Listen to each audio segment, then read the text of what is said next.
Hey, what's up, everyone? Paul Sun-Hyung Lee here, welcoming you to the somewhat revamped Geeky Basement, my Geeky Basement. Forgot what I was going to say, but welcome. It is time for FUNBOXING Sundays. Today's date is September 26th. It's 7:02 p.m. Eastern Time. And I'm tired. I am tired. It's been a long week, a lot of work, overhauling the basement down here. Oh, I've got this janky fan over here. I promised my wife I'd get rid of it. I forgot. Sorry, Anna. The janky fan is still there. It got hot. It got hot down here, so I need to turn on a fan because when you completely reverse a room, it takes a lot of work, especially with all the collectibles that were in here and everything was all kind of stacked up, and it was like trying to Tetris things or Jenga things out of the way and move things to one spot and then using that vacated spot to put other things in and just sort of shifting pieces around. But welcome, everybody. It is time for FUNBOXING Sundays, episode number 18. Hello. It's a huge episode, and I mean huge, size-wise. We've got hot toys galore. A little bit off the beaten path. We're not doing as many Star Wars hot toys today.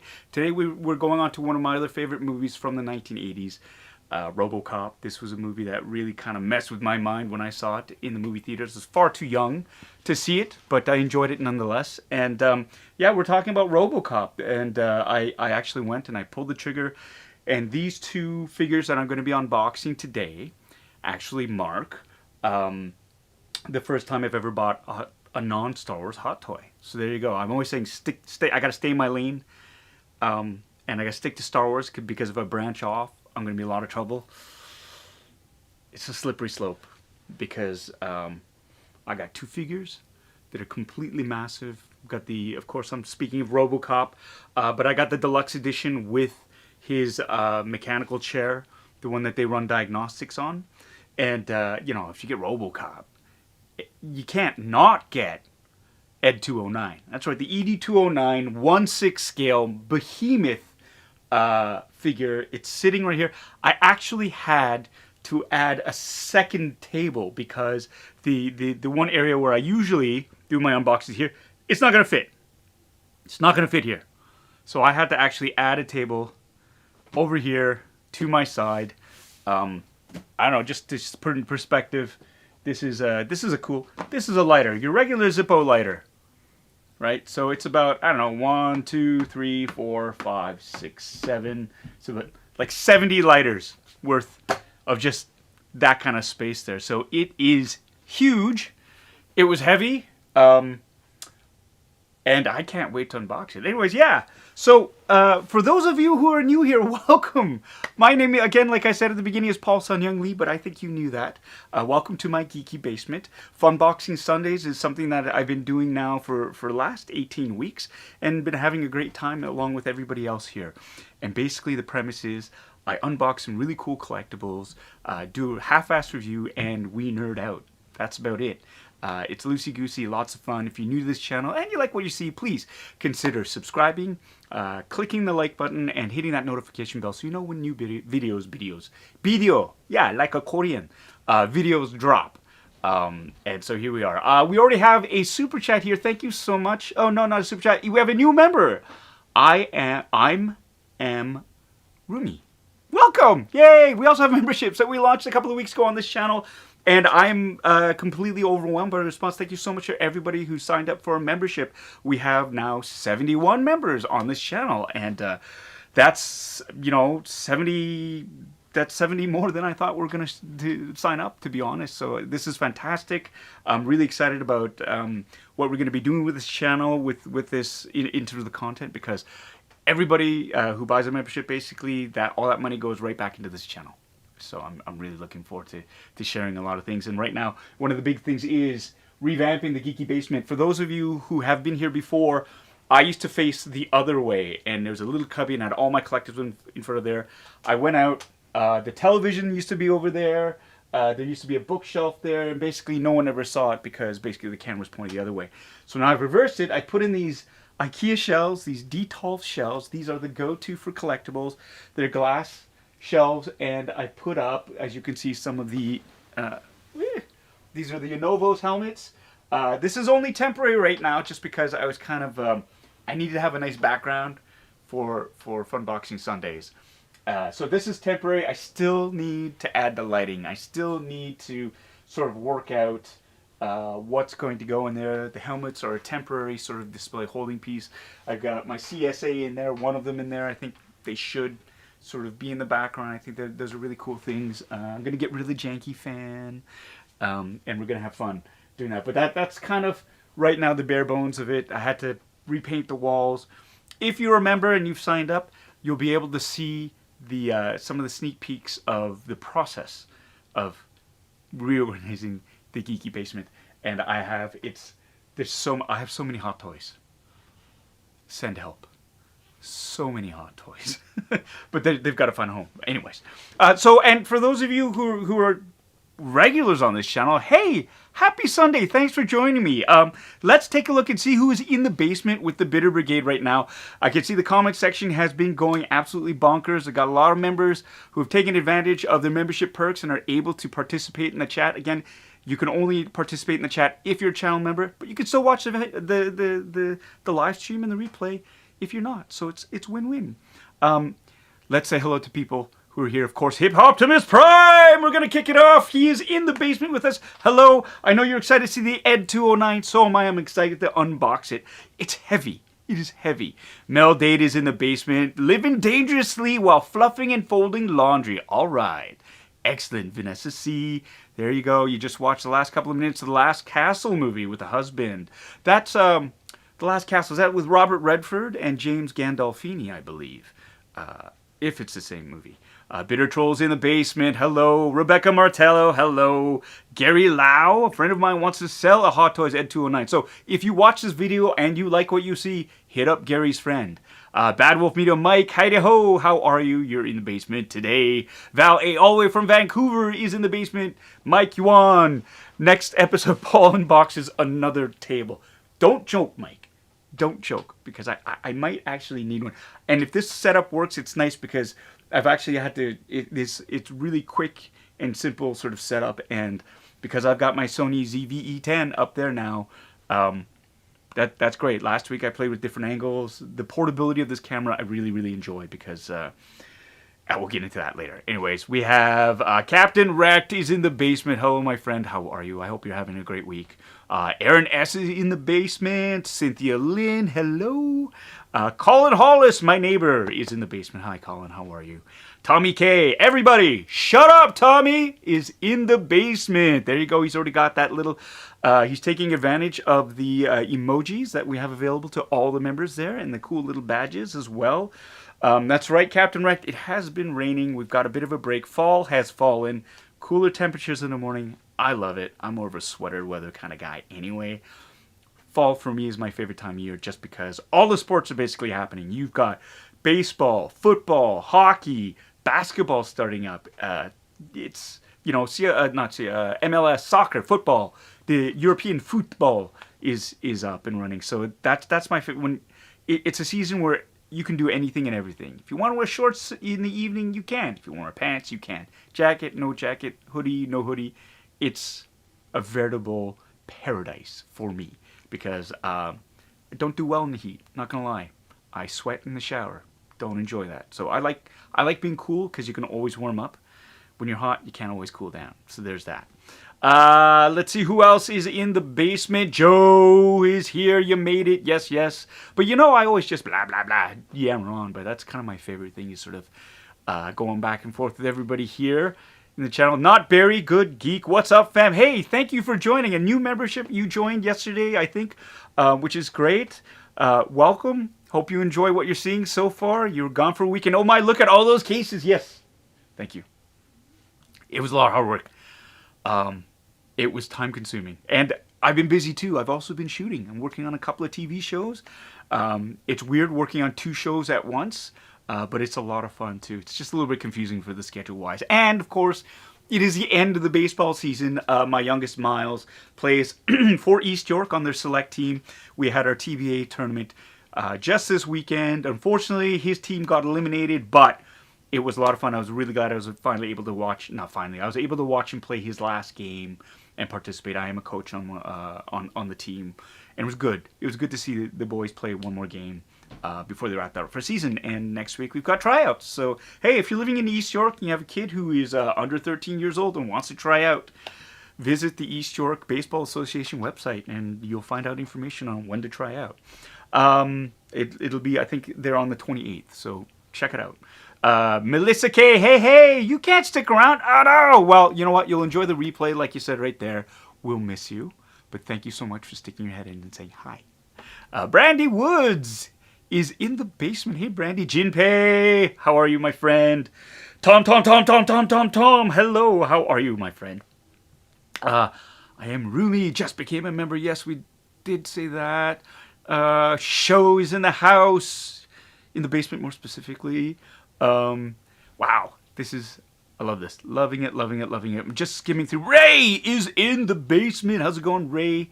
I'm going to hit you up next time when I need help removing that sofa. For those of you who are, well, you're all members here who are on the commenting section, but you saw my wife and I, we had to move. Sadly, the couch that Podrick liked to sit on, and it was only Podrick, we had to move it up the stairs. It was a task and a half, but we got it done, and it's sitting on our porch. We have a porch out front, and it's sitting there. It's actually quite lovely. It's like very comfortable. Podrick loves lying there and looking out at the street, and it's pretty chill. I never used to understand why anybody would want to sit on their porch and just stare at the street, but now I get it. It's like, oh, it's super comfy. So you have your coffee, your dog sitting beside you, and it's all nice and calm and peaceful until a cat goes by, and Podrick goes nuts and tries to jump the railing, and you have to drag him inside, and everybody thinks you're killing him. Then it's not so much fun. But it's still comfy. Hey, Daniel is here. Yes, I told you, buddy. I told you. This week has been hard. I mean, and I painted. I had to paint. I don't paint, but I painted. So it's good. And it's really cool because that's actually, it looks black, but it's a dark navy. And under certain lighting conditions, it's a deeper shade or a lighter shade of blue. So there you go. Christopher Colvin is in the basement. Happy Sunday to you. Oh, yeah. Robert from Oakland is in the basement. Hey, Robert. How are you? West Coaster in the basement. That's right. We're going. Brian Schoenfield is in the basement. Ooh, tough question. Vladdy or Shohei for MVP? You know what? I love Vladdy. I think what he's been doing to the music for the Blue Jays at his age has been fantastic. But you cannot overlook what Shohei is doing. That's a generational thing. Someone who can pitch and hit as well as he does. And I'm not, it's not like, oh, he's just barely, he's got over 125 innings, like great numbers. Like he's up, the comparables I heard today, he was like, he's right up there with Kershaw. And his hitting is like, he's in like third place for home runs. That's, you would think near the end of the season he'd be burned out, but he's rarely been on the DL or the IL, the injured list, and he's still bringing it. And sadly, the Angels aren't going to make the playoffs, but I mean, that is something that no one has done since Babe Ruth, right? So you've heard of two sport players, but in this day and age, you don't get two position players, especially for in baseball, pitching and hitting. They're very, very rare. So that alone, I think, gives him the edge. And yeah, but either could win, and I'd be happy. Put it that way. Exiren, yeah, shorts in minus 15 degree weather. You're one of those, eh? All right, that's cool. That's cool. I used to try to do that, but I like the feeling. I like having the skin on my legs stay intact. Oh, here we go. Yeah, Tommy's saying right there, the only way he would give it to Vladdy was if he won the Triple Crown. And which is, for those of you who don't know, the Triple Crown in baseball is highest batting average, the most home runs, and the most runs batted in. And yeah, he was flirting with it for a while. It's a very, very difficult accomplishment to make. And sadly, he's in it, but he's scuffling a little bit. But, as long as he gets hot during the playoffs or leading up to the playoffs and then through the playoffs, it's all good. World Series ring kind of trumps or beats out everything else, right? Yeah, the couch moving. Christopher saying the couch moving with time lapse was fast, but it was actually very slow. So it seemed like forever. Yeah, Cynthia Lynn. IA Solidarity, absolutely. I have a lot of friends who are in IA IATSE. There's that's the International Association of Stage and Theatrical Technicians. They work in film and TV and in theater as well. They're the technical support. They're the people in the background who run the cameras, set up the lights, move the props, build the sets and stuff for a lot of productions. And they're looking like they're going to be in a strike mandate, which is sad. But basically, all they're asking for are better working conditions, and it's a thing where they work so hard and so many hours that it's dangerous. The most dangerous thing for them to do is to drive home because a lot of them fall asleep behind the wheel and die. But they do incredible work, and they are the unsung heroes. Anybody who knows me knows how much I love my crews, how much I appreciate the crews on any show that I've worked on. They are really the backbone. They are such an important part of that collaborative process because without the crew, you don't get a show. So yeah, solidarity to all my brothers and sisters out in IATSE and in all the unions too. But right now, IATSE, they're the ones, especially in the States, you get fingers crossed that you get the deal that you deserve and that we all, make this industry safer and not as exhausting mentally.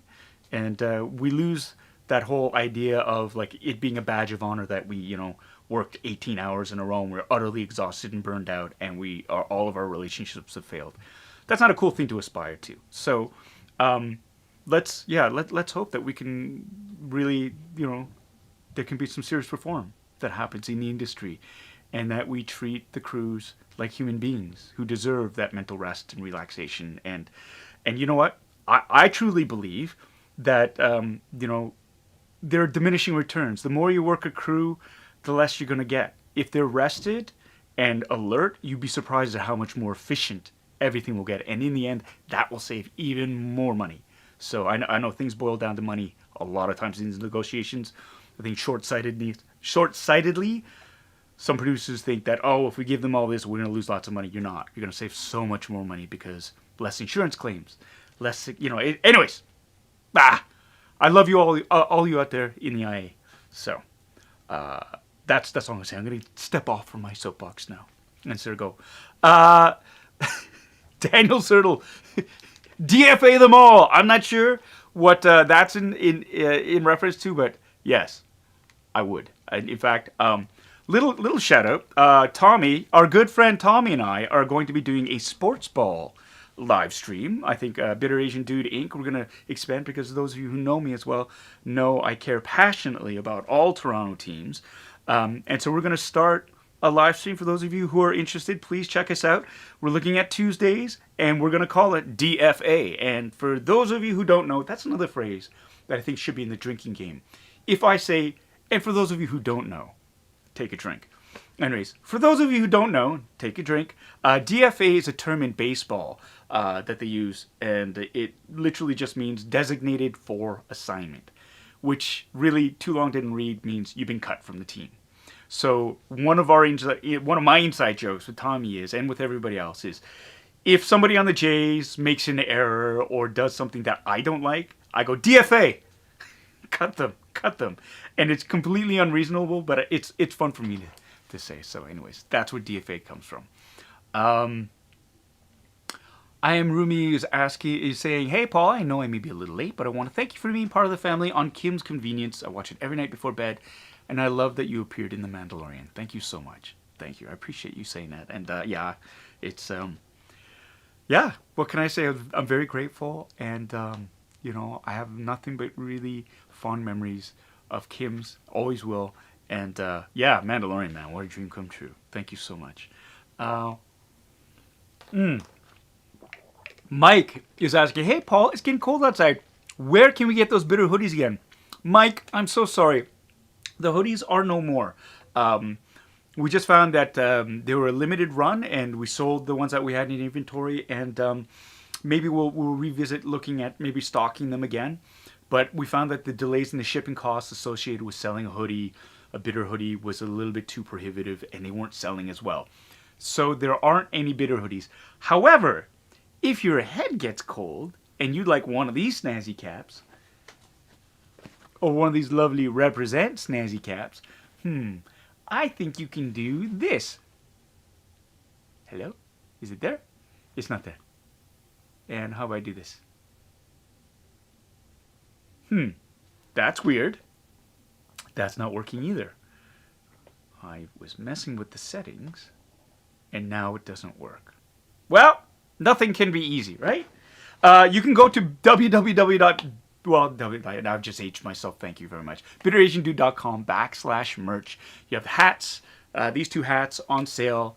Yeah, check it out. We've got a lot of orders rolling in, which is great. The last batch of hats just rolled out a couple of weeks ago. Everybody's been getting them and sharing them on Instagram. Thank you very much. I appreciate the shout outs. If you do get the merch and you enjoy, when you do get your merch and you enjoy it, I really do appreciate the shout outs. And because I think that actually spurs more sales. So I appreciate that too. Oh my God, I'm falling so far behind on all these here. Any more VA work coming? Oh, Northern Nerdcast. Hello. How are you? We need to get in touch about your podcast, November the 6th. I'm terrible. I'm sorry at correspondence. I need to get an assistant. I need somebody to organize my life for me. But yes, November 6th should be okay still for the podcast, but we'll be in touch there. Yoko is in the basement. Hello, Yoko. I miss you. I hope you're doing well.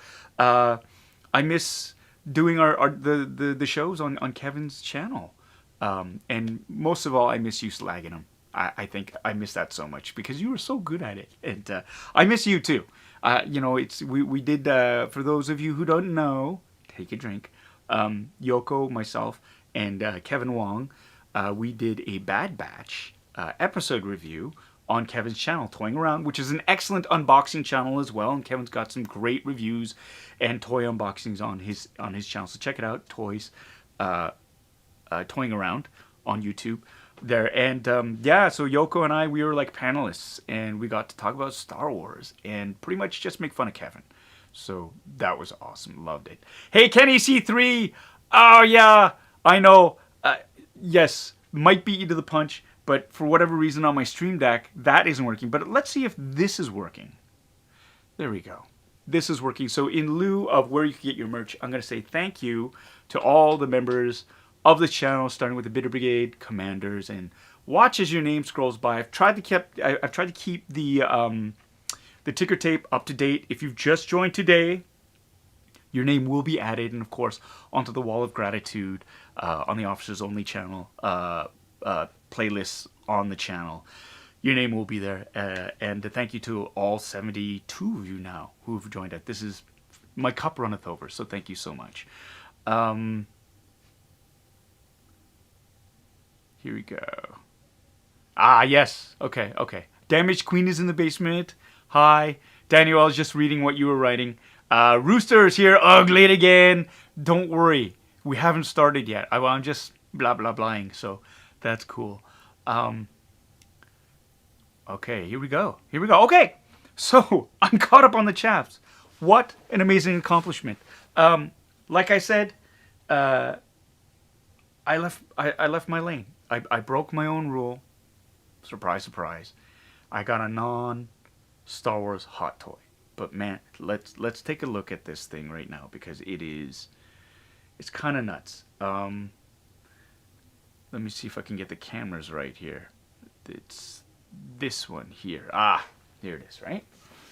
ED-209. It's a mammoth box, and this came again with the Robocop, which is just a little bit smaller than this. Now, Robocop, for those who are unfamiliar with the movie, I didn't quite say the phrase, so back off on that, was the other enforcement droid that Dick Jones, played by Ronnie Cox, wanted to put into place. He had a military sort of contract with them to produce these massive law enforcement robots, and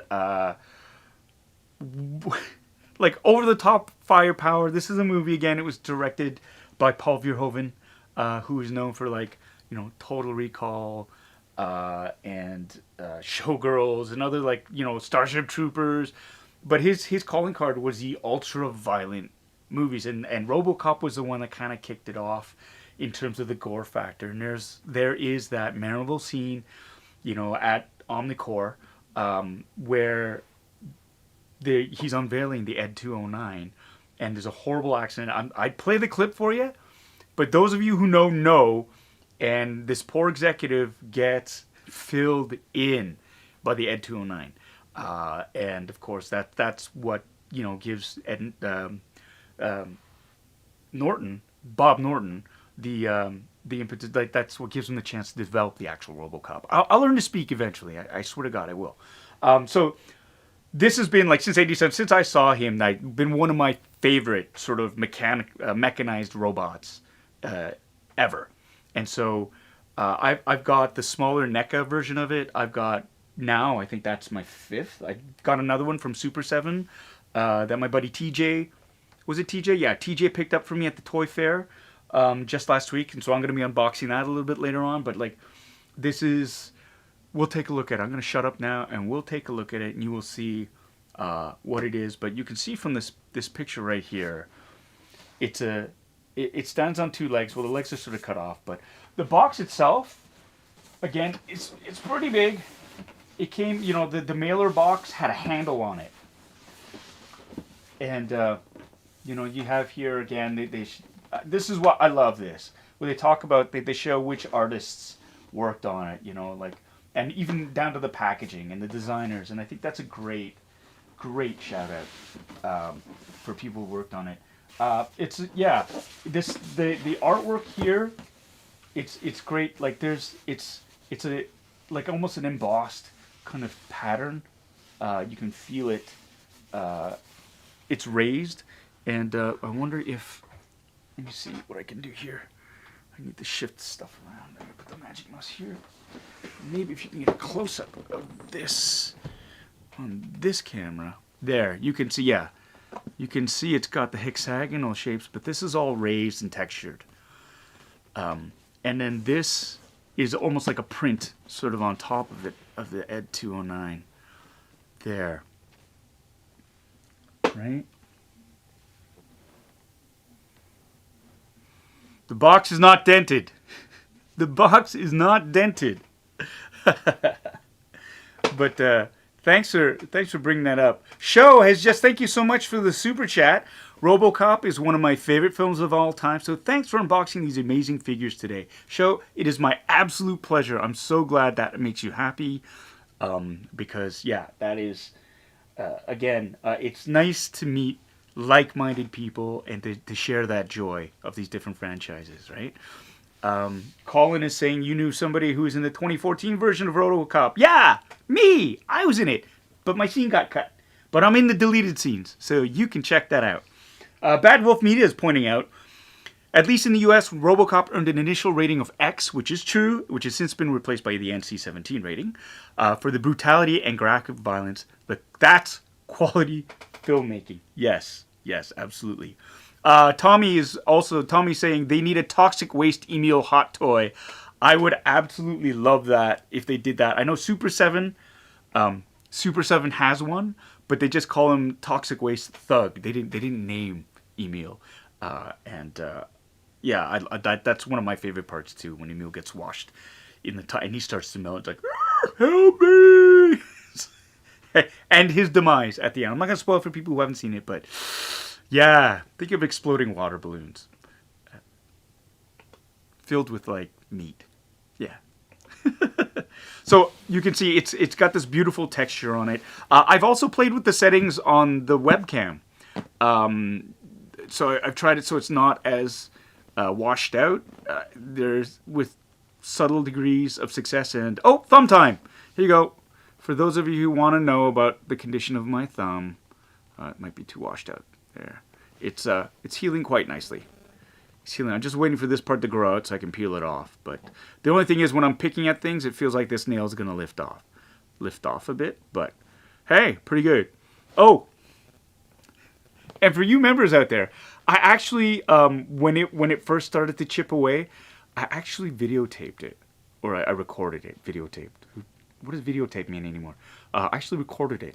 And I don't know, if enough people in the comment section are interested in seeing me chip away at my thumbnail, I don't know.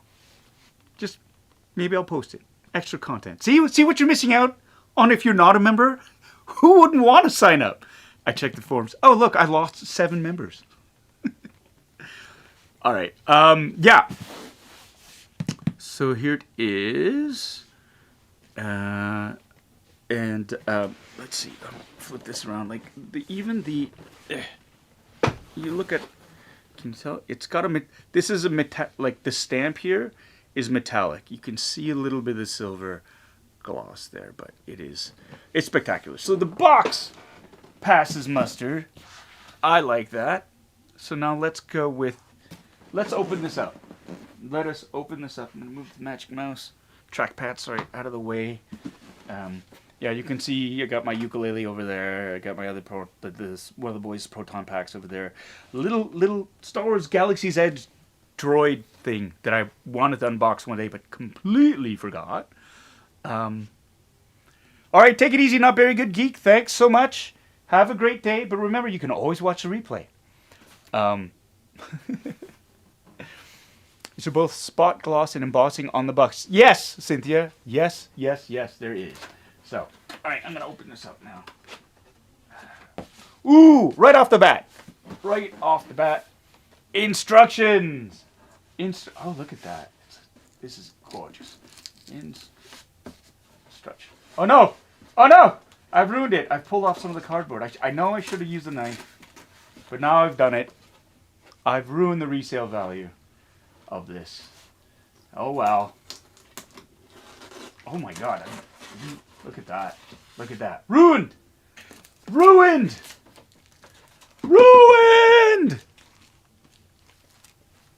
It's still good. No one will ever know. I'll just lick it and put it. It's mine anyways. Forever. So instructions are. The instructions are here. Right here. And Ashley's in the basement. Oh, you just became a member. Yay!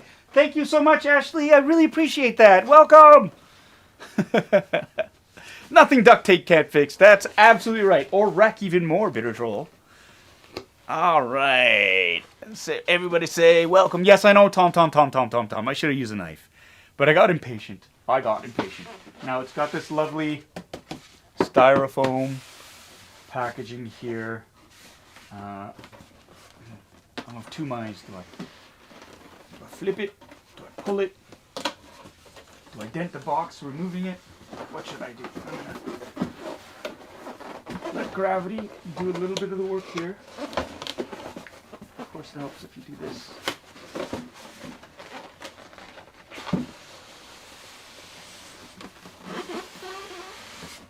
Oh, what a lovely sound it's making. Okay. Got the box and ooh, look at that. It's even got, look at that. It's stamped right on the styrofoam. ED-209. ED-209. That's wonderful. This is, I'm going to take a drink. Are you ready? Can you dig it? Here we go. Ooh, look at that. It's got, it's even got the forms to help keep things down in shape. Wow. Look at that. That is spectacular. Look at the size of that thing. Kick the chatter down, Red 3. Because I have to. This is, they've got, oh, that's special. I love this. This is Robocop. This is the Robocop, right here. It's a nameplate. It's like, it's a plate for it. It's a display plate, which is great. Right. And here we have, ooh, these little accessories. These are the missiles that he shoots at Robocop, I believe, that come out of the arms. Oh yeah. And then just back to this. I just remove the plastic wrap. The shroud comes disassembled because the cows. Look at that. This is stunning. Maybe I'll just transfer this. I'm gonna have to do 2 parts. There we go, because this will fit right here. There we go. Ooh, this is a rubberized. This is a different texture. This is not hard plastic. It's a soft rubber. It feels like silicone. That's really cool. I was not expecting that at all. It's great. I thought Wedge was red 3. Huh. Let's check this. Look at that. It's got the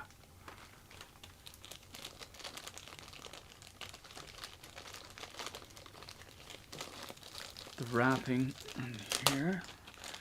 Tape.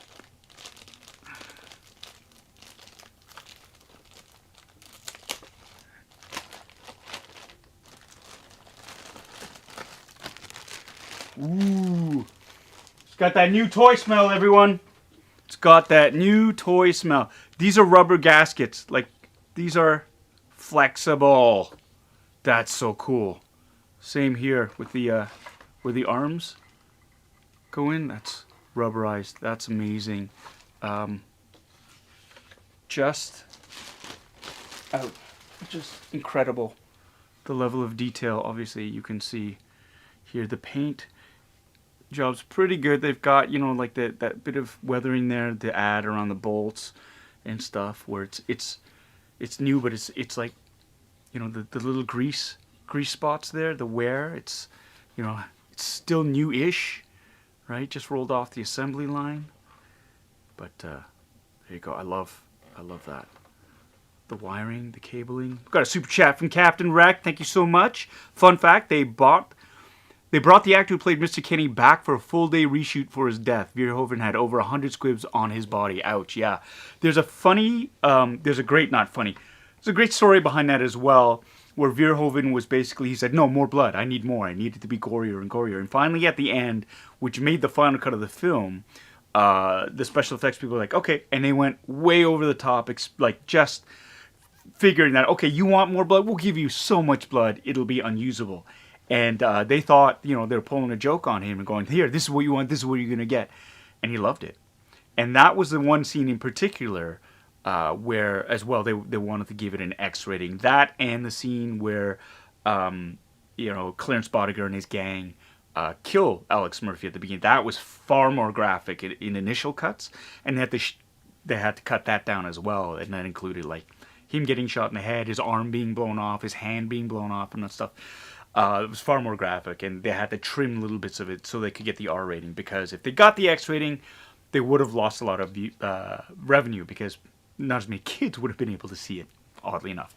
So there is that. But yeah, absolutely, there's some great behind-the-scenes stories about Robocop. You should check them out, everybody. Yeah. And, yeah, that's right, Captain Wrecked. Director's Cut has a lot of that cut back into. There are so many, there's... I think 3 different versions, 3 different extended cuts of the movie, and you can tell which it is by just looking up the running time on the films. A lot of the movies will have, they'll say how long they run. So obviously the longer running ones have the extra content sort of put in. I have now removed these 2 foam caps here. They were protecting these bits. Ooh, look at that! Oh, the pistons articulate.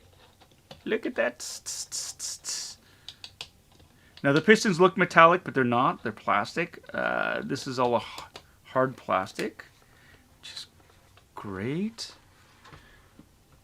There you go.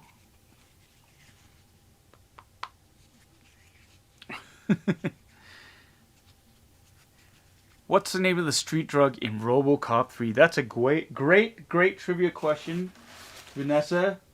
Who knows the answer to that? Who knows the answer to Vanessa's question? Admittedly, I've only seen Robocop 3 once, and that was enough for me.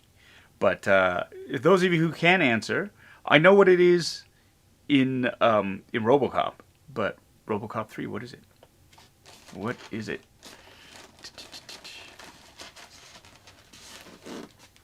Oh, wait. Yeah. I'm thinking Robocop 2 had the drugs. Right? Anyways, one leg. Ah. Move the trackpad over here. Two legs. Ah. And we have one of the arms.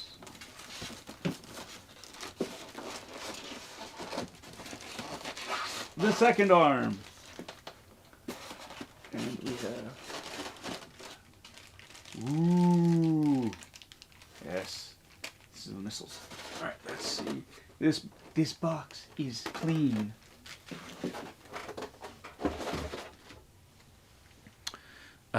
Yes, and I am wearing shorts. Still, I'm in the basement. And it's still... I'm still... Until snow hits the ground, yeah, I guess. Fair game. That's right, Bitter Troll. Robocop 3, they fought gentrification, right? And,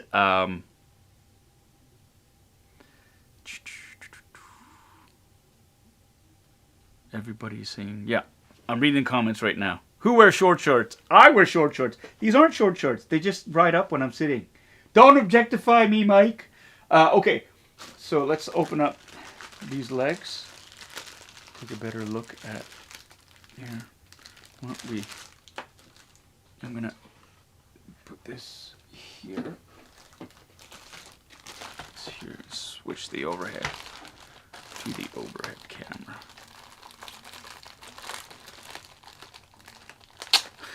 Nothing is as bad as Terrence's shorts, Brandy. Nothing is.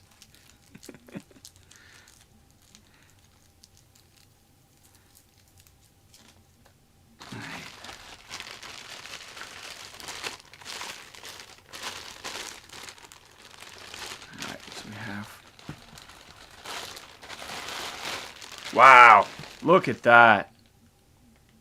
That's spectacular. That is so cool. It's even got some writing here. Can you read what it says? Focus. There you go. Dangerous substances. Caution for use with information technology equipment. That's really cool. Little stamps there. I love the little touch there where they put the bit of foam in the plastic to protect it from being scratched while in transit, because the toes articulate, which is neat. That's a nice little touch. That's right, Ashley.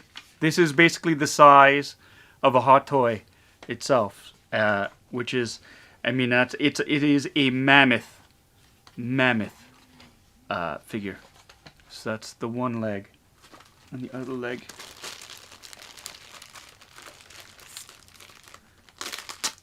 is here. More tape. Be gone.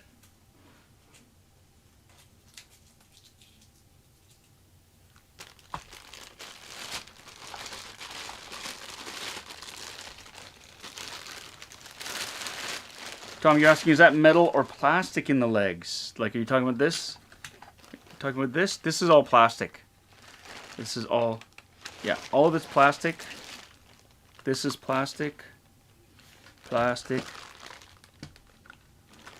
And that's how good the paint job is on this. It looks metallic, but it's not.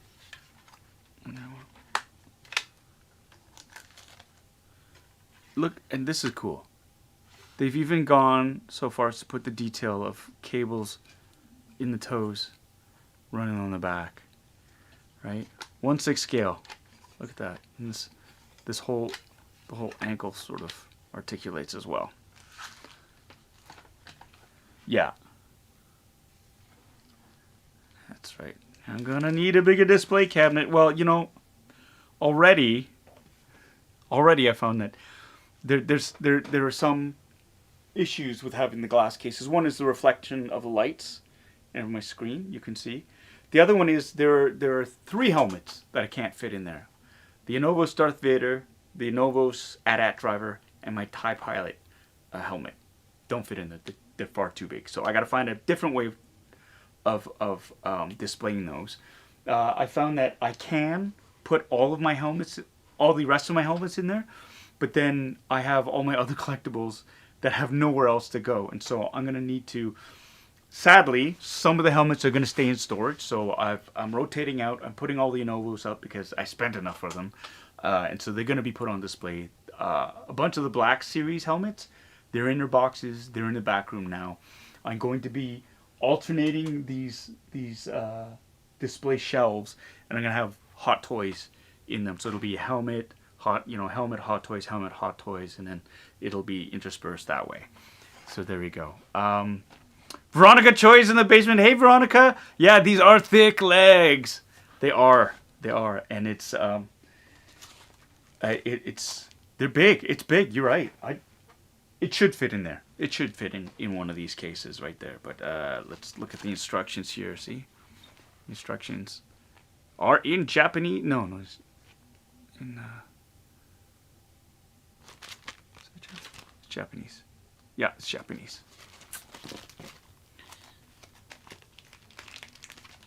Ooh, there's a remote control. See, it says updated version, remote control. I wonder if that's the one I have. Because I love the instructions. So I've got these.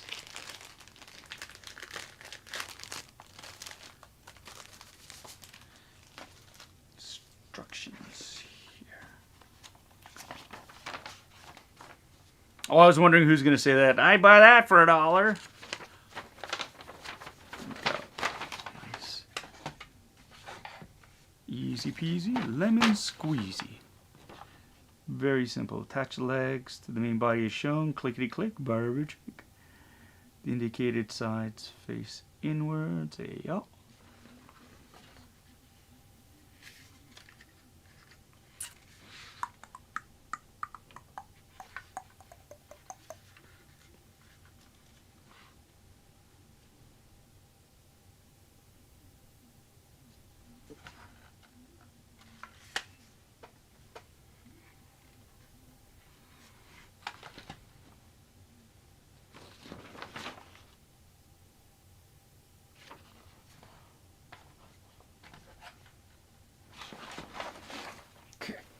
Okay. I can do it. I can do these. I can.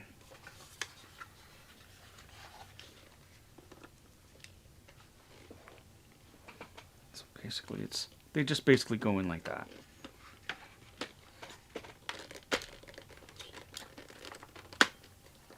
Yeah, that wasn't such a chore, now was it? Like number 2.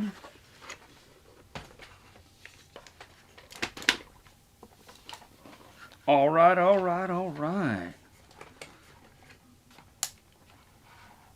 going to switch camera views.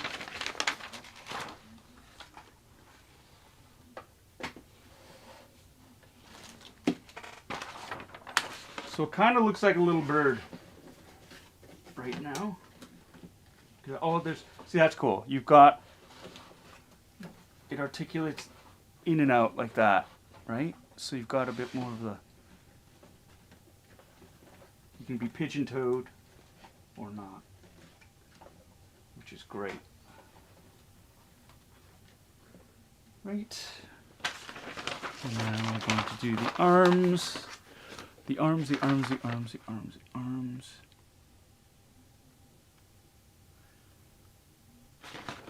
So it's got the 3 arms, and one is the battle damaged one. So if you want the one where he's all kind of messed up, that's this one. Let's take a look at the battle damaged arm first. You going, Mike? Okay. Enjoy the recording. Take care, buddy. Thanks for dropping in. Ooh, there you go. Battle damaged arm is damaged. And I love this. You have the, you have all the cabling, the burned out cabling. They've got, it's torched. Look at that. That's stunning. Right? So this is an option. Look at these cables. Oh, I love that. These cables, these are rubber, and they move. They're not like molded and just shaped hard plastic. They actually have. I like that. I love that. It's such a cool thing. And oh, look at that. The arms articulate as well. You can still have it positioned. That's super cool. And now we have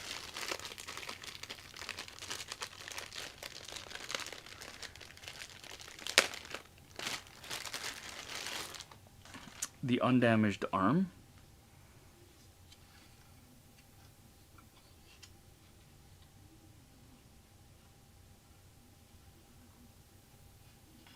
That's gorgeous.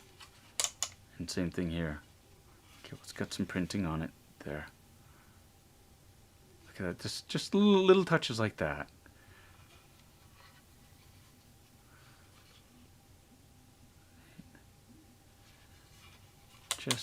That's super cool. And then the other arm.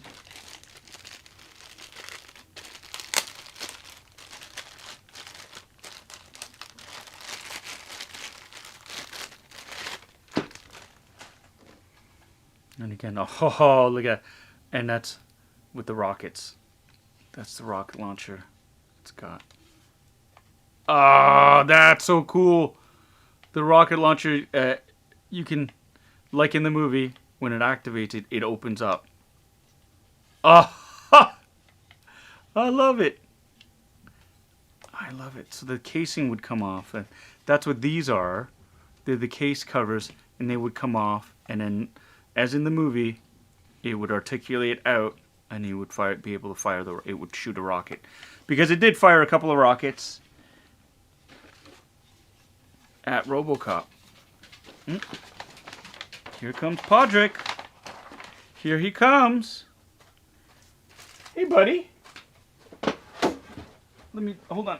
I just gotta move some boxes out of your way. Hi. What you doing? Podrick is here. He's here. He's right down here. Hey, you want to say hi?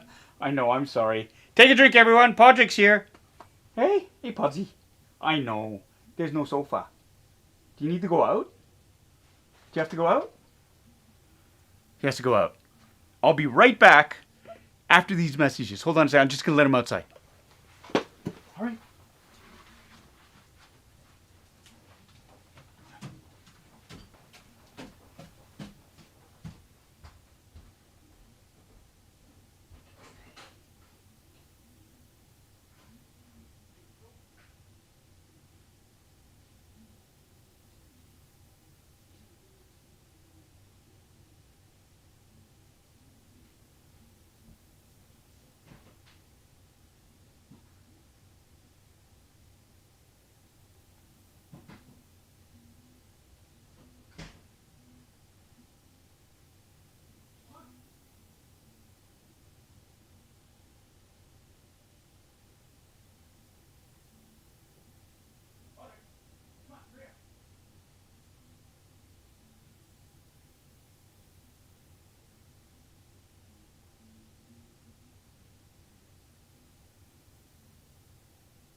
Okay.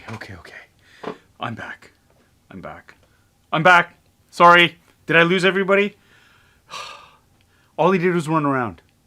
That's all he did. He just ran around like an idiot outside. I apologize for that. Anyways, I'm back. We were looking at, I was going to put the rockets on.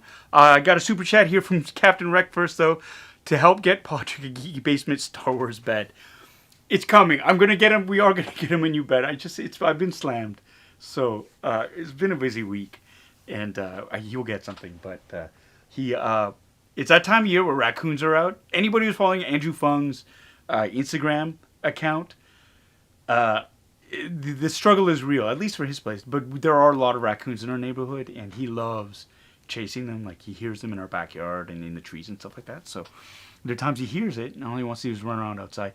And I'm the only one here right now because Anna is out picking up Noah from work, and so they'll be back soon. So he kind of, I want to be a good dog owner, and I want to let him out so he doesn't, get too nervous in the house or whatever. So yeah, so he was being a dog, Cynthia. Yes, absolutely.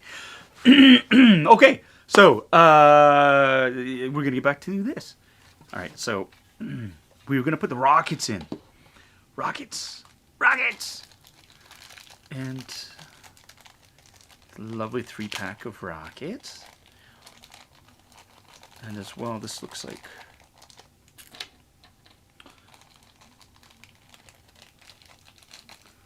look at all this plastic. It's like a plastic graveyard. Parts. Yoink. Okay. Get you all out of the way here too.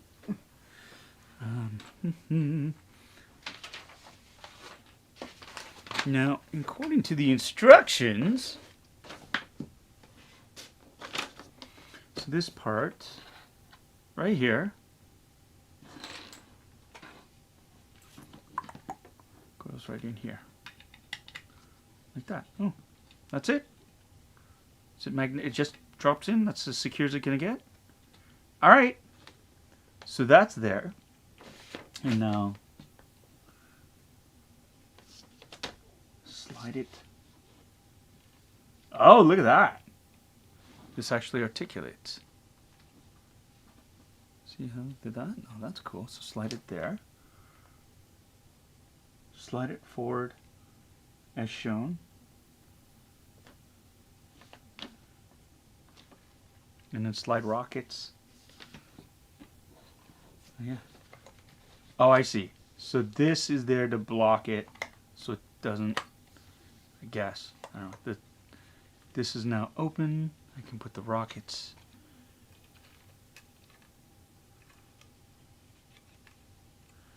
In like that.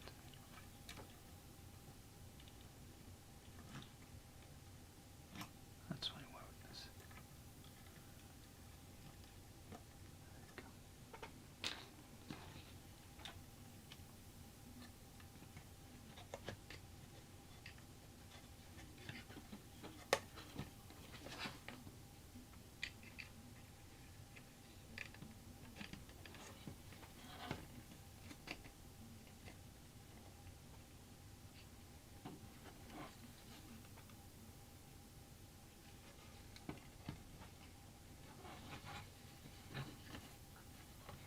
This one won't go in as far, and it's pointy, so it's hard for me to push in. And now it won't come out. That's awesome. But if you're not, I think I just need to rotate it a little bit.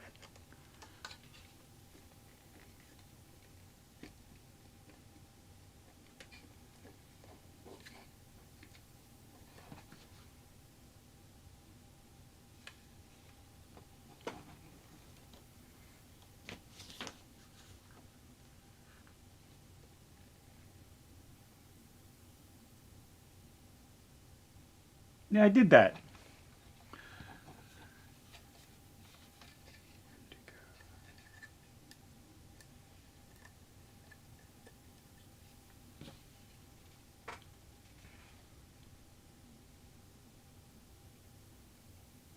Yeah.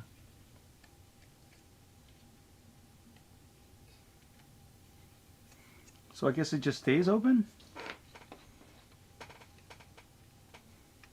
That's dumb.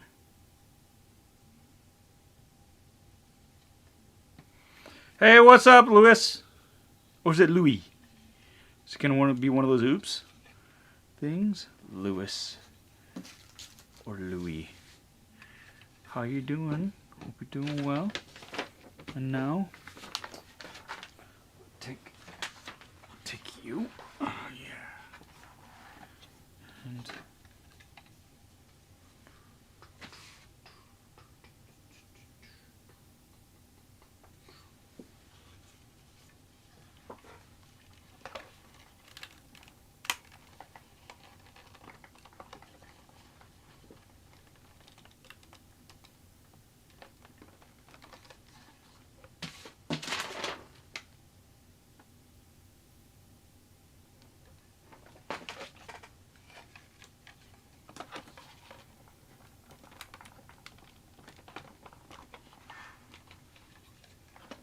I'm almost afraid to push too hard because I don't want to break it. There we go, that's in. Yeah, if it don't fit, force it. If it breaks, it needs fixing anyway, right? All right? There we go.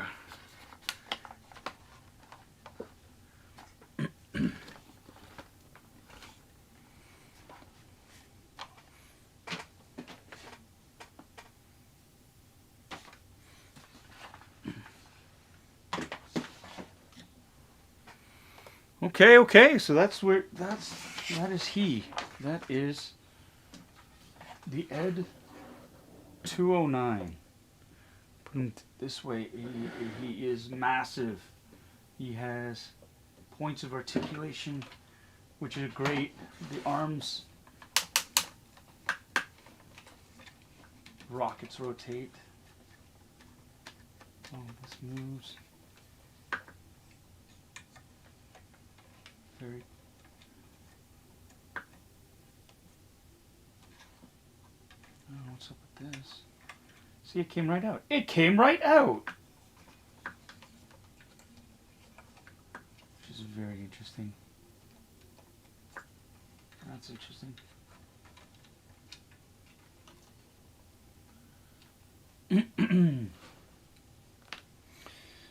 I've mucked it up somehow. That figures. But you can articulate the arms. I do believe. Whoopsie. Yes. And there is, I think, there's a battery cover underneath here, which would have been nice before I put the legs on. And there's even an on-off button. That's great. And that's what the remote control is for. Ah! Okay. I figured it out. So, check this out. This thing here. Focus. It's a remote control. It's a remote control for the ED-209. So,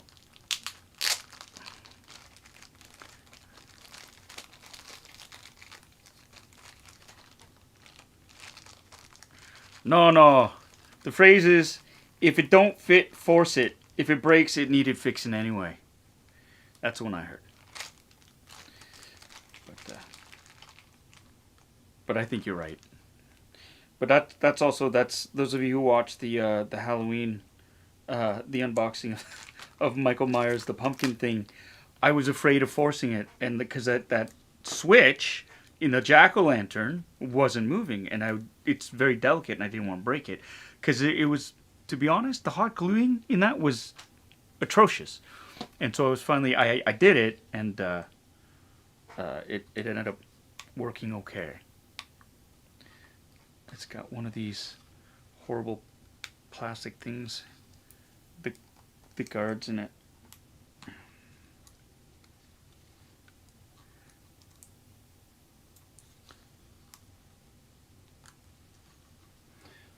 I'm gonna get a tool to do this. I could try to.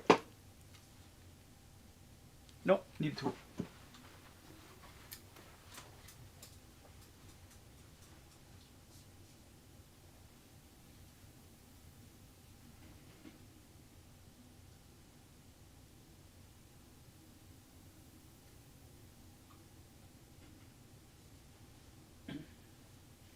Why? Because nothing can be easy. I'm back. I am back. All right, so we got pliers to pull this. There's a little smegging piece of plastic here. It's that battery sort of guard thing, and usually you can just pull them out, but for whatever reason I can't. It's jammed in there. There. Now it's out. Hopefully the batteries in there work.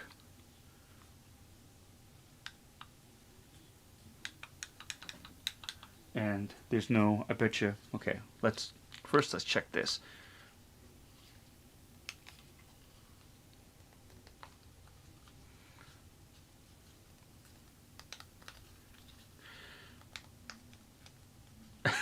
I am stoked it had a remote control, Ashley. I had no idea. It's like, ooh. Okay. Oh, that's not good. It's got corrosion in this. Hey, Robert, thank you for the super chat, 1999. I'm totally loving those display cases. Awesome improvement. Thank you. I really appreciate that. Okay, so these batteries look like they've gone kaput. And the main batteries here, they look like AA. So luckily, we have battery cases down here. So I have one of these battery cases here where I keep all the batteries. So AA batteries, 2. And they're probably...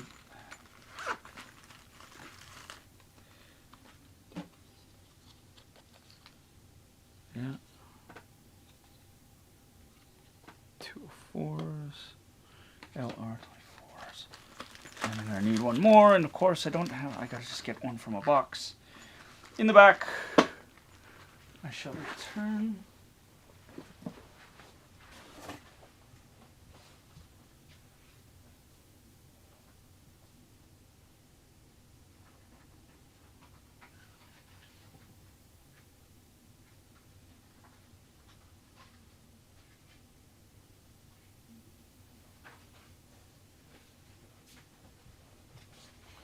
Have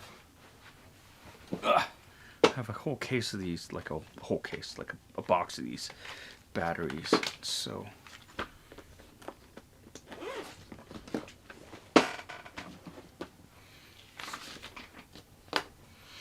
but I'm going to need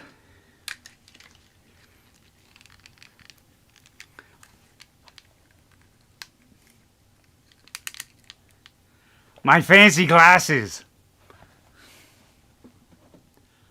Holy crap, look how big my eyes are.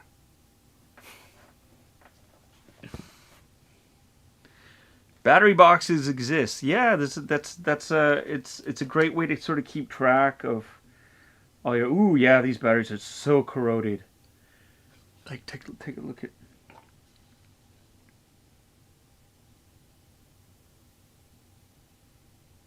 focus.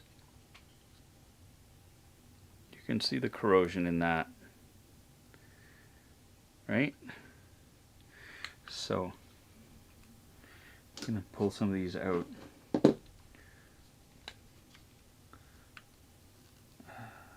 Shoot.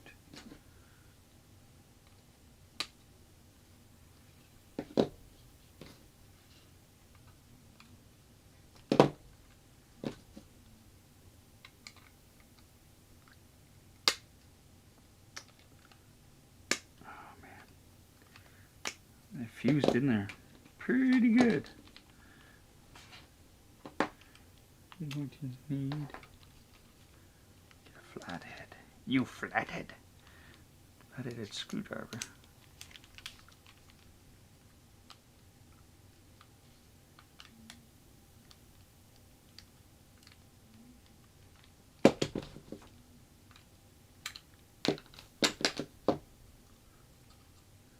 So now the contact in there, you can see it's got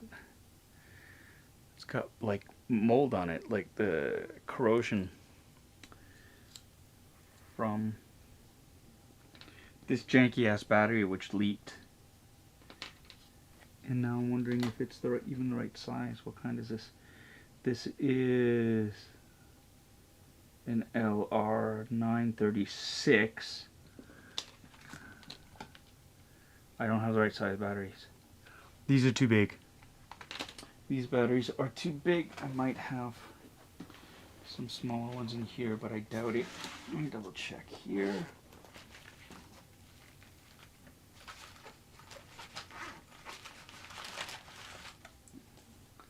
.377s are too small.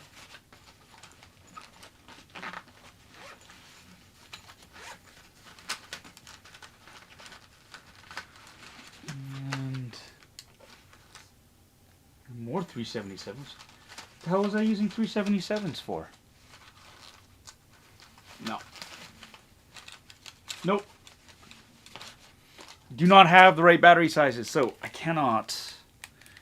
cannot get the remote control to work. So that'll be for another day. I need to order some batteries of that size, which is unfortunate, but it's not the end of the world. But yeah, it would have been nice to have heard ED-209 get fired up, but we'll get to that, and we'll fix that another time. But in the meantime,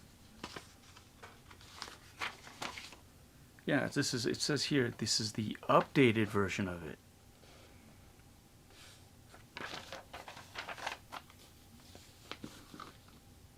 I wonder what's different battery sizes.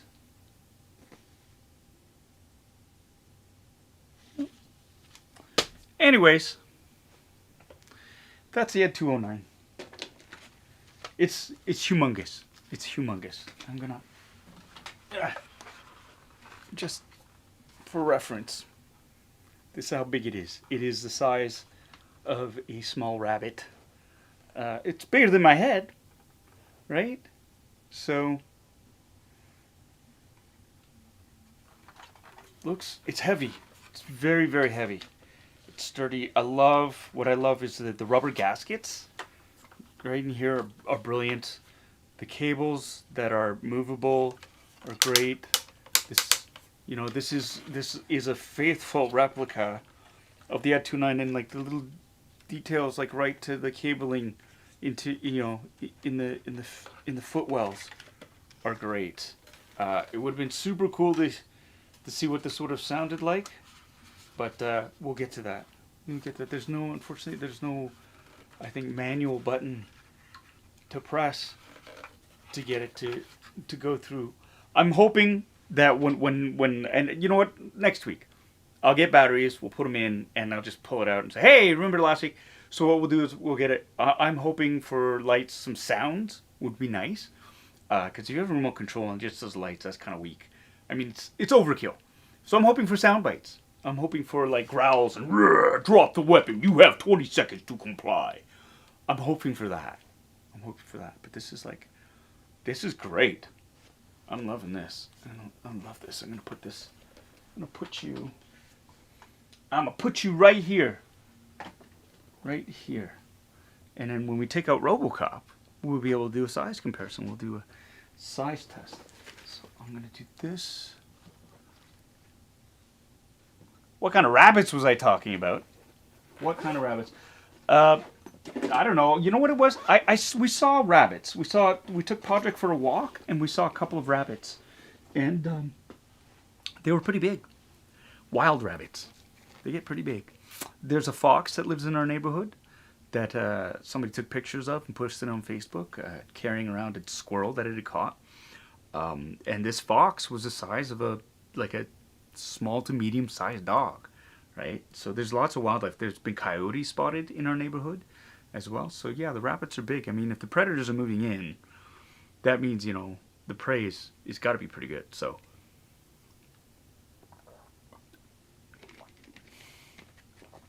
oh, Bitter Troll, you quoted either Looney Tunes or Of Mice and Men. Either way, thumbs high. Okay. Why did I put these batteries here? I'm going to put this over here. Let us move on. What did the fox say? Oh no, now it's stuck in my head. Ashley, why? Why would you do that? Why? To bring me to despair. Oh, those wacky... What nationality were they? Were they Swedish? Was that a Swedish group? Now you have that song stuck in my head. Oh my god. Oh my god, Ashley. Ashley, why? Cripes. I didn't check to see if the batteries in the ED-209 were corroded or not, but I don't think there were any batteries in it. But I'll check. Let's open it up. Let's do let's check it out. See, again, this would have been nice in the instructions if it were mentioned right at the top before you put the legs on to check the batteries and put batteries in, because it's a little bit more difficult with the legs on. It's just a bit awkward because of the balance, but first world problems, right? So, yes, thank you very much, Ashley. If it's stuck in your head, then why? All right, Northern Nerdcast, 6:45 a.m. My month. My wife has some Christmas movie questions for you, so be prepared. Oh, awesome! Looking forward to that. Here you go, Captain Wrecked. You wanted to know what was inside the battery case? If the batteries are corroded, I say no, because they have, in lieu of batteries, we put in a silica case. And these don't look like AA size. These look like AAA. I think that's what the updated thing was. Yes. The updated instructions say the AAA. In the old version, which I think was a misprint, it says AA. So that's what that's why this insert was here, because they're saying, "Oh no, it's AAA." You know what? While I have this open, I'm gonna put these AAA batteries in because, oh well, why not? Right? Yeah, don't eat the silica cases. Do not. Do not. That's AAA batteries.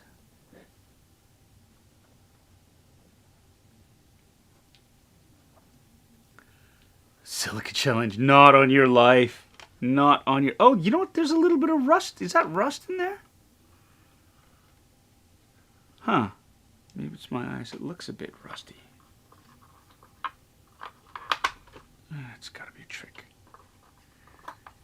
But, see, I thought this was out of... No, the springs for the battery. I thought... Whoa!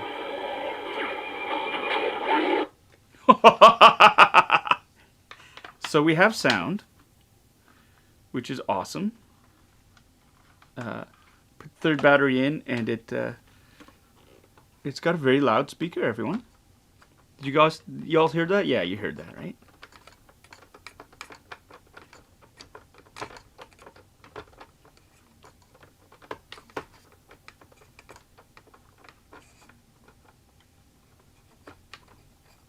So I'm wondering now how to activate the sound. If it's got...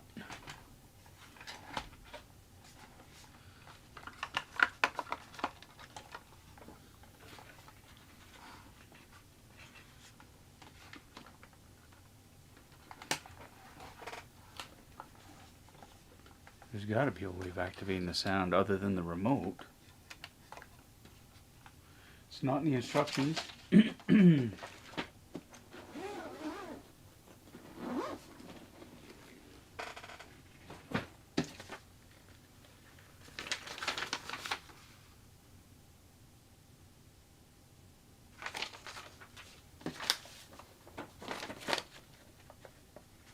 Assembly, articulations, remote controlled.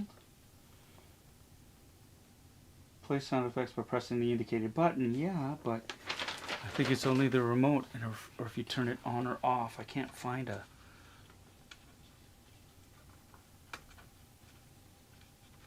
Does it squeal like a piggy? Yeah.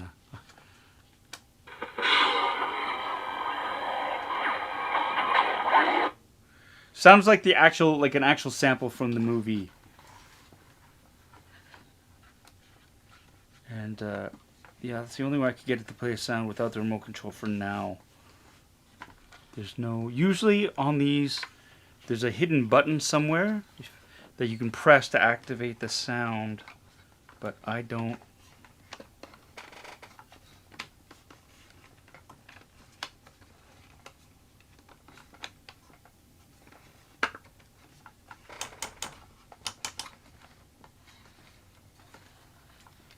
No.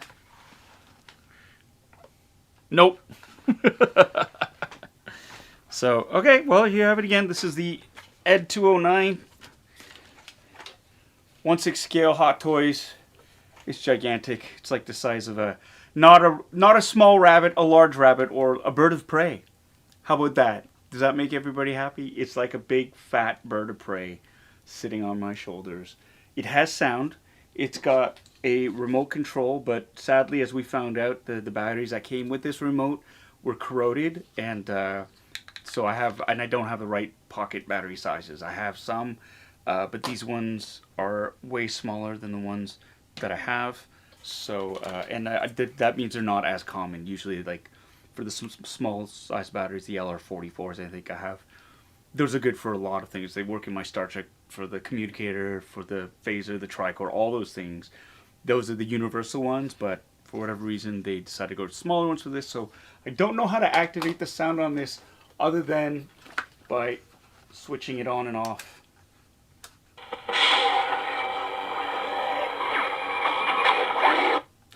So I'm hoping, I'm sure there's going to be more. There'll be other sounds like the gun firing, the rockets launching, it's speaking. But that's it. The ED-209 1/6 scale version. It is a beast. It's heavy. It's heavy. And so let's go now.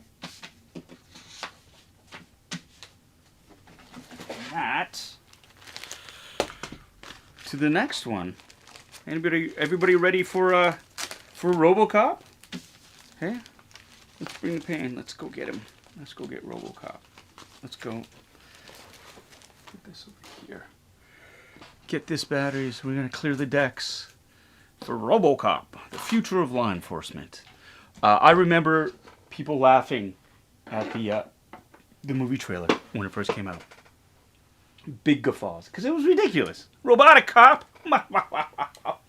Who's gonna watch that drivel? Well, there you go. It turned into one of the big sort of cult smash hits and still remains a huge hit nowadays. And in fact, it did so well that they made a remake that a certain actor appeared in. Deleted scenes, but I'm still there. So we got this box here, which is a beast as well. It's heavy. Not as big as the ED-209. It comes in a case, and this is really neat. It's got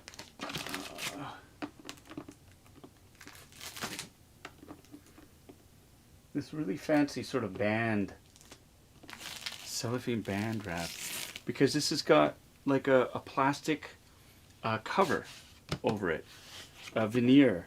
It's almost like a protective. If you have like steelbook, Blu-rays or DVDs and steelbook, and you want to protect the steel from getting scratched, you put on these plastic cases. And this is actually this slip sleeve, for lack of a focus. Why aren't you focusing? There you go. For lack of a better term, it's part of the lid. It's not. You can't really remove it. So that's cool. I'm gonna put it underneath this camera here, and you can see. Oh my God! ED-209 is so big. He's just taking up all this room. So there we go. And this says here it is die cast, right? So, movie masterpiece series die cast. We're looking at metal pieces in this. Obviously, I got him with his diagnostic chair in it because if you're gonna go big, why not? Right? Let's do it. ED-209 is watching, eagerly anticipating. But you know what, Ed? I'm gonna have to move you here temporarily while we suss out Robocop. Yeah, again, it's the top, right? The bottom part of it. It's got a holographic sticker of authenticity here. That's the first time I've ever seen one of these. Oh, look at that, sliding it around on the tabletop. Not so good. Bad collector. Bad collector.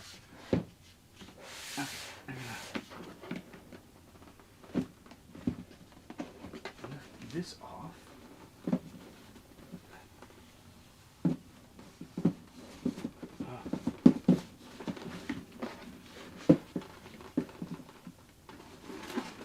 Doesn't want to stuck.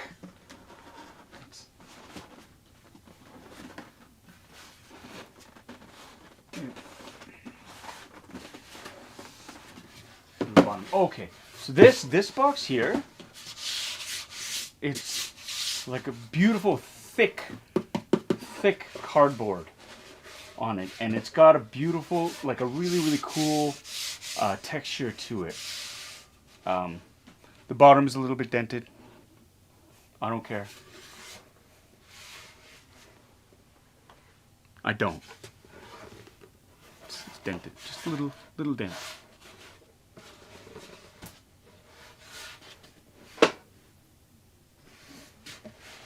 I don't care.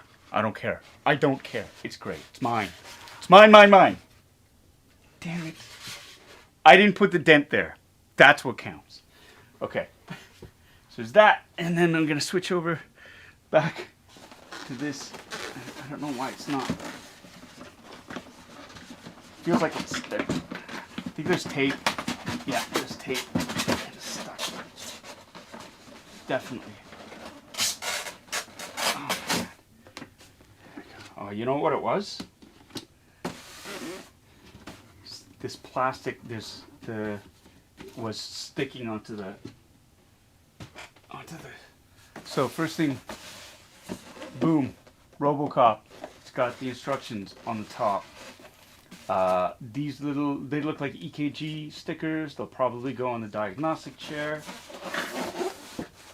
Boom. It is, again, another stamped styrofoam case. That's beautiful. Love that. Woo! And look at what we have here. Wow. Wow. So many accessories. His gun, which is falling out. I think his other gun fell out too. There's a gun missing. One missing. And it looks like maybe some batteries or something there. I don't know. Gun's missing. Not digging that. Okay, Ed, I'm gonna put you here. Okay, chest armor, damaged chest armor here. Ooh, different bits of, I'm gonna pull them up onto the, so you can see here the different damage to the helmet there. Right.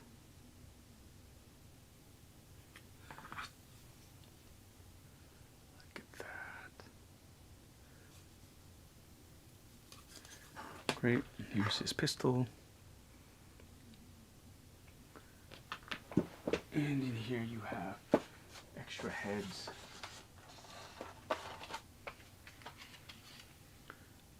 The extra faces with different expressions on the faces. Oh no! So they're all the bottom parts of his face. That looks like this. Okay, hold on, Patrick, so I can hear him. I'll be back. Talk amongst yourselves.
Okay, sorry about that.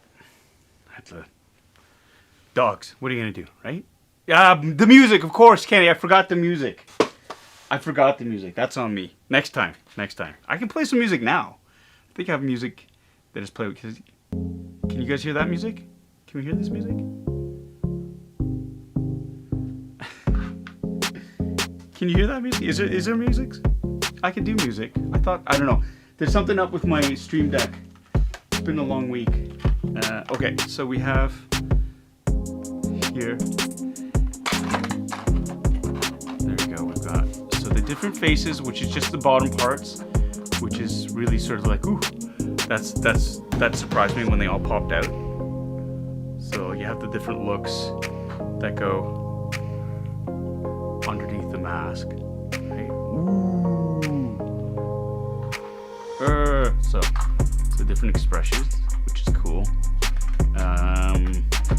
These are the different monitor displays, but not during the stream. Okay, I'll shut it off. How's that? I can't hear it. I actually have the sound off on my thing, so I don't get feedback because I'm actually got my stream playing on the side. Ooh, batteries! I wonder if these are the same size. Oh, they are. These are the same size as the ones from the remote control. And I'm wondering if I should use them in the remote control as opposed to the ones for this. I don't know. Should I? Because this looks... Oh, does this look familiar?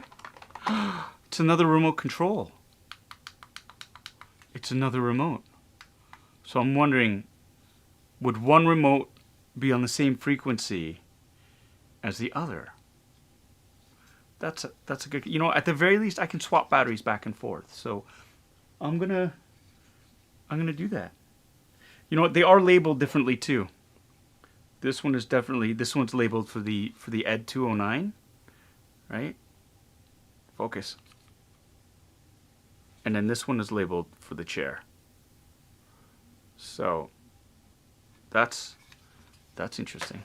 All right. The different frequencies, yeah, I kind of figured they would be, but I'm gonna, you know what?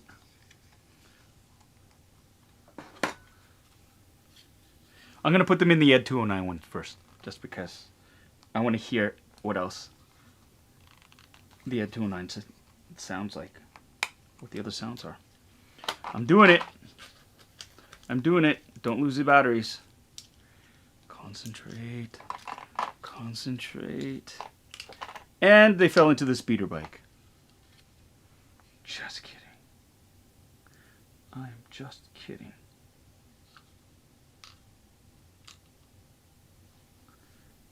One. Watch me put them in backwards, right? Two.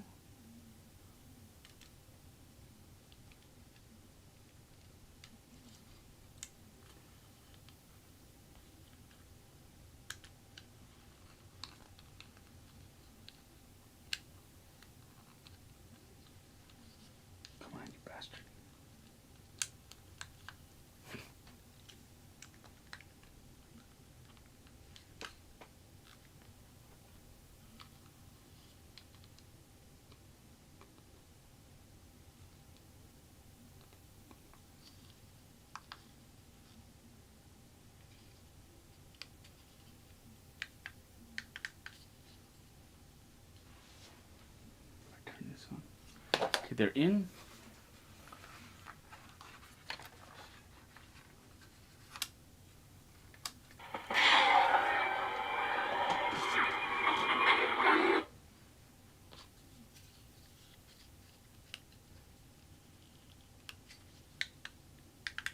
I have the batteries in backwards. Because of course I do. Right? Because of course I do. Because I am so smart. SMRT. No, I mean SMART. As he lights fire to the wall.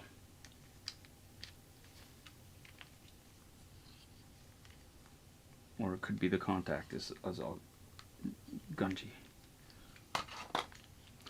Help if I got a flathead screwdriver out instead of the Robertson.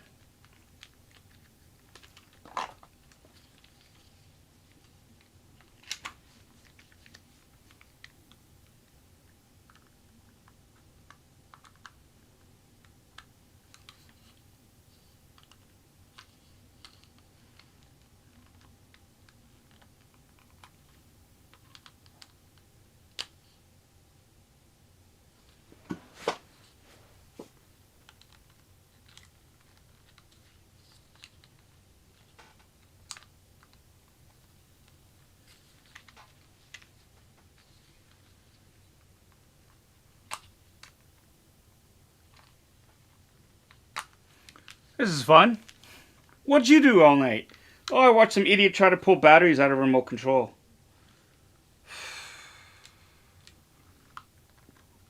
Because nothing can be easy. It helps if I can't see. What does that say? Waste makes haste for time unsweetened. Wow, that's lovely.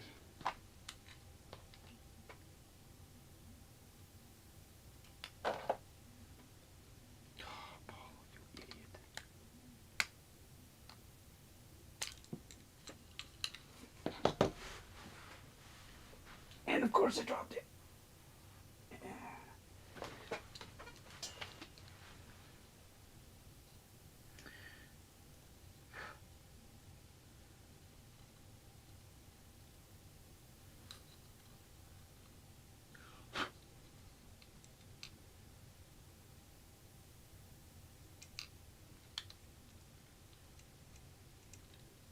It helps if you put them all in the same way too.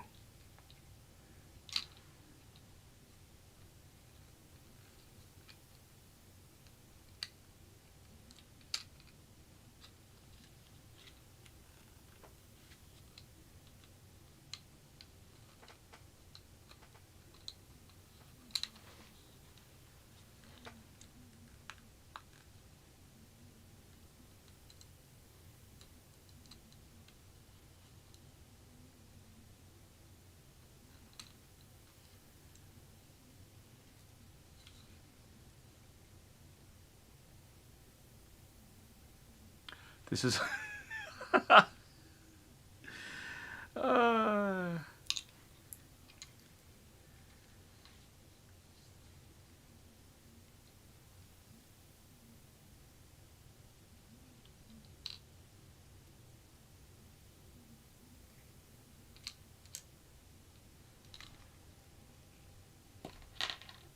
and now my fingers are cramping.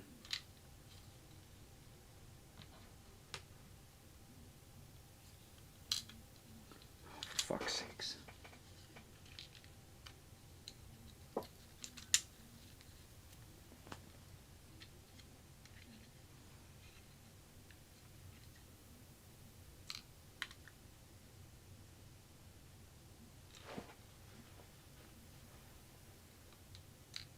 Caught it.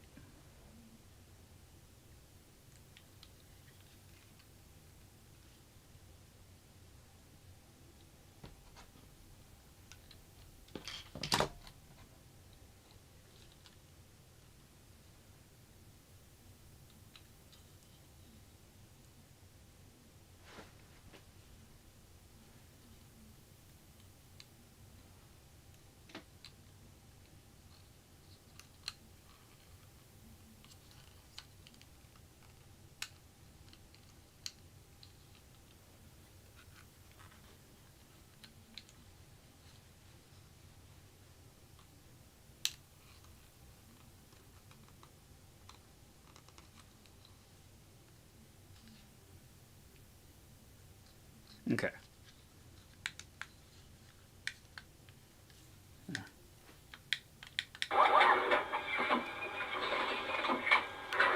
Great Scott!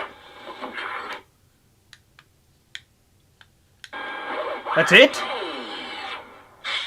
Okay.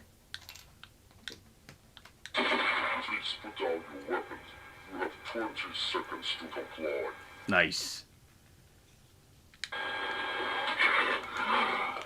You now have 15 seconds to comply. 15 seconds. You are in direct violation of Penal Code 113, Section 9. You now have 5 seconds to comply. 4, 3, 2, 1. I am now authorized to use physical force.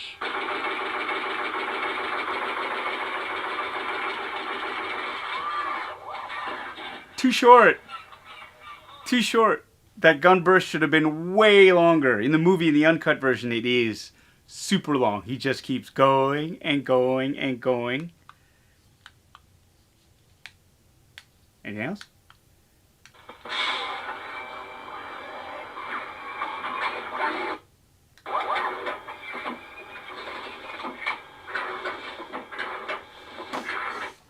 No lights. There are no lights. I was kind of hoping for lights, but there are no lights. Please put down your weapons. You have 20 seconds to comply. And it's looping again. 15 seconds? Oh. You now have 15 seconds to comply. You are in direct violation of Penal Code 113, Section 9. You now have 5 seconds to comply. 4, 3, 2, 1. I am now authorized to use physical force.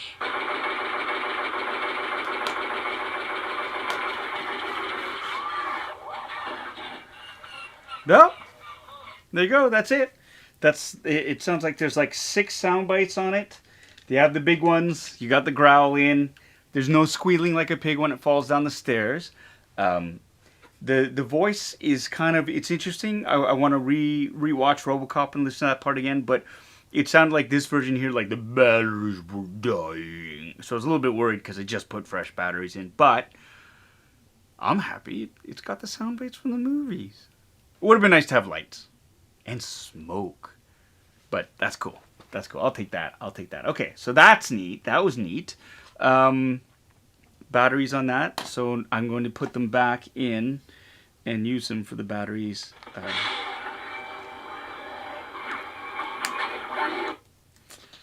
going to put them back into the for the diagnostic chair. And I'm going to turn you off. There we go.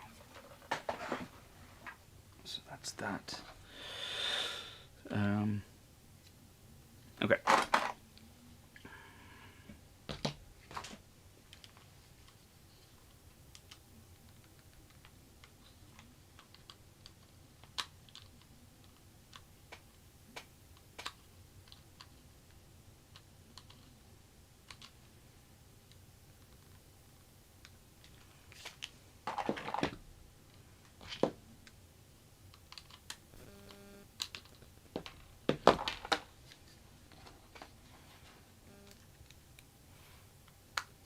Get your car out of the yard. You have 15 seconds to comply. You sound like Chief Brody. Beginning of Jaws, Ellen Brody says, you know, he's like, where are the kids?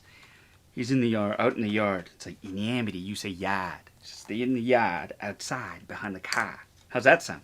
She says, like from New York. All right. Which has better sound, NECA or that one? That's a good question. I'm going to say this one does. It's got more than I remember, but I mean, again, it's just the sheer scale of this, which is really impressive in the fact that I got it to work.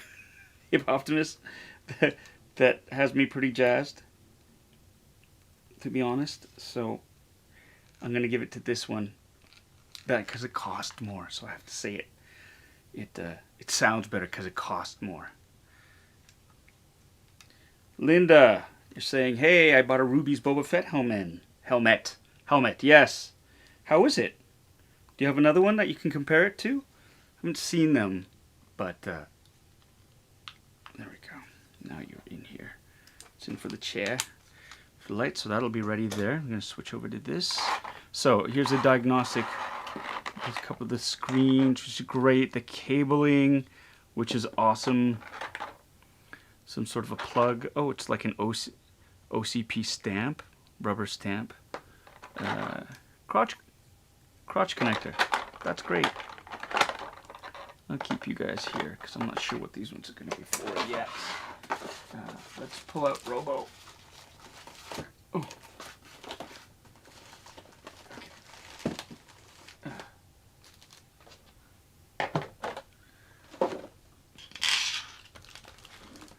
Okay, so Robocop's arm came right out as soon as I lifted him out. But holy shit, this is metal. It's die-cast. It is die-cast metal. It's heavy. I love that. Can you see the sheen on that? It's got a little bit of that purple, little pink purple there. The hand, the fist. This is plastic, but this This is metal, die-cast metal. And it's heavy. It's got a nice weight to it. Yeah!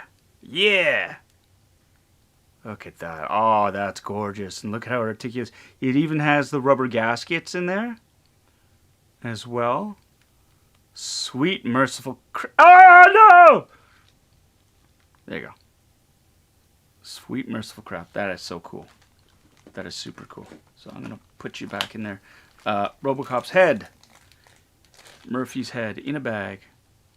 There you go. This is not metal. This is plastic. But let's remove some of this protective wrap. Don't need you. The metal.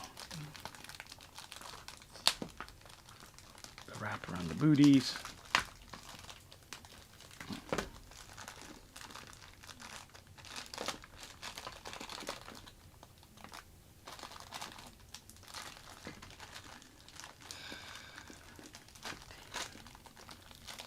The bane of my existence is this tape.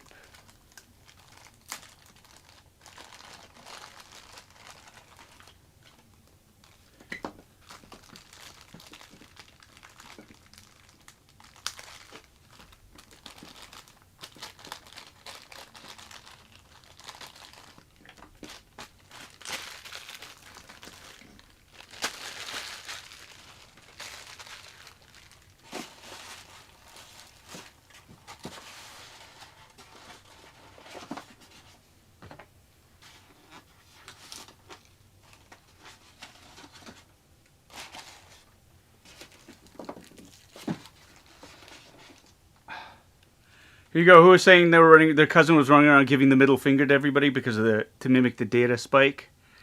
Right there. There it is. The head is supposed to come off, so you can change to a battle damaged look, and you can change the expression on his face to whatever one of these that you wanted. Mouth slightly open, him in pain, and him going woo. Right. The body itself is very, very heavy, which is really cool. Yeah,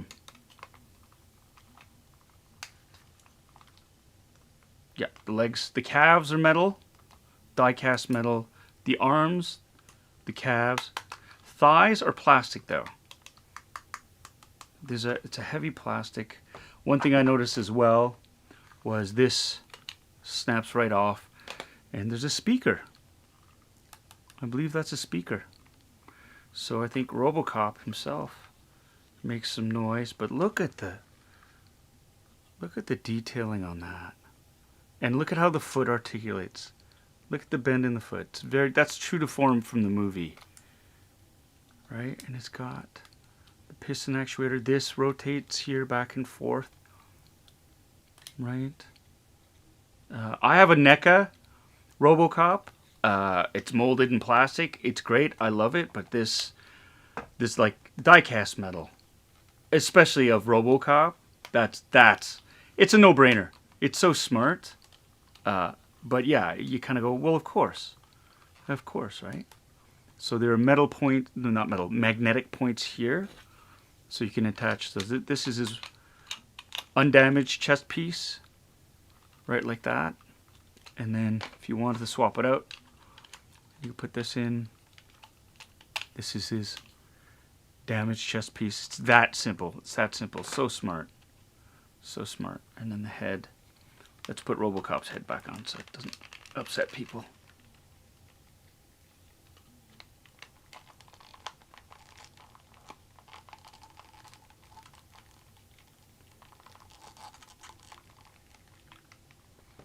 There you go.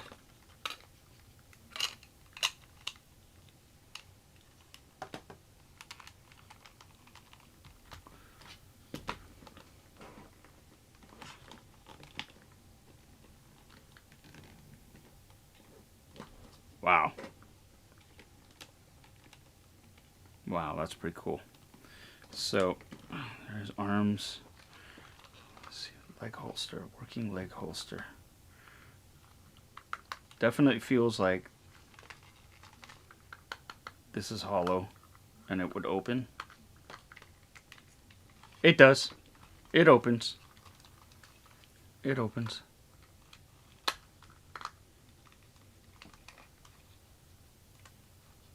There it goes. And then there's this. Yeah, and this comes out. It does come out. It's the gun.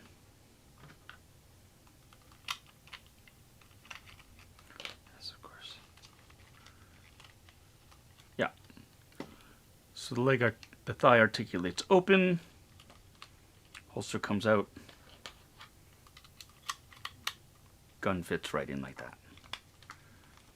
If I want to close it, see, it even has that.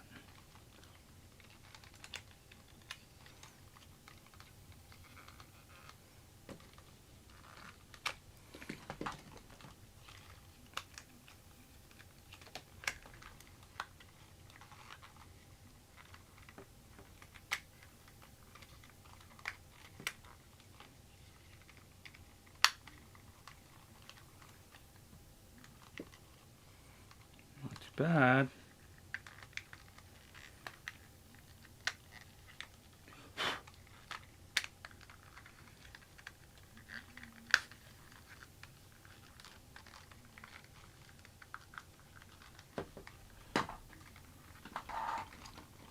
There you go. There you go. You've got extra hands in here. What's the line from the movie? Give the man a hand. Well, there you go. And check this out. The smegging fingers articulate. Look at that. You can bend the fingers individually. The thumb. Look at that. And of course, what everybody has to do whenever you have an articulating hand is do that. Everybody does. Doesn't matter who you are, that's the first thing everybody checks. Ooh, you can move the fingers? Use it. So that's incredible. That's a really neat, that's a beautiful touch right there. Both hands. Both hands are like that. Yeah, look at that. You can even give a thumbs up. Thumbs up. Smart. Smart design. Smart. That's great. Of course, I'll give you a finger this way. There you go. Both hands are capable of giving the finger. Can it do a live long and prosper? You tell me. You tell me. Close enough. Close enough. I like that. Yeah, it does beat having multiple handsets. So it's got the closed fists, data port, right? And articulated fingers on hand. It's great. Hang loose.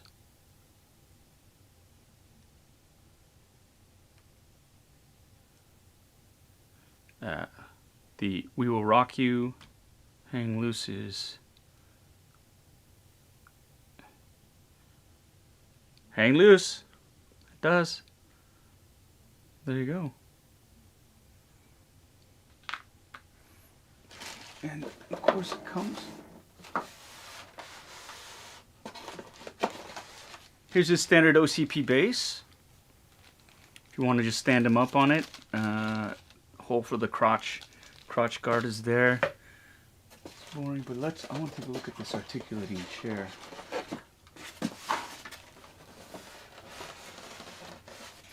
Oh. Here's the other gun. Oh, the gun's metal. This one's metal. Holy crap. It's heavy. The other one wasn't metal. This one is metal. This is... That's metal.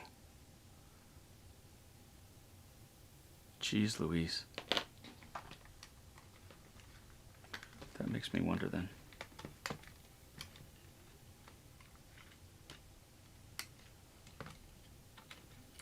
Because this is plastic.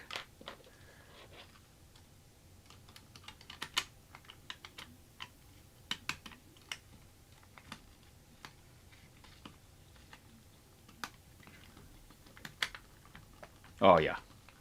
So the metal gun fits in here way better. For whatever reason, the plastic gun, the leg wasn't closing properly, but the metal gun, it snaps closed right away, which is great. So this is, and then here's a neat test.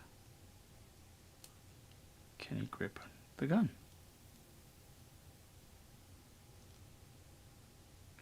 And the answer is yes. He can. Not very well, but it's a neat thing. That's neat. That's neat. I'll figure it out later how to better do that. But here's it. All right. So I'm gonna go to this camera here. And so this chair, this diagnostic chair. Oh wow, that's great. It's great. That's great too. So here it is. This is a diagnostic chair. Beautiful. Here's another look at it. Of course, and the TVs will connect to it and whatnot.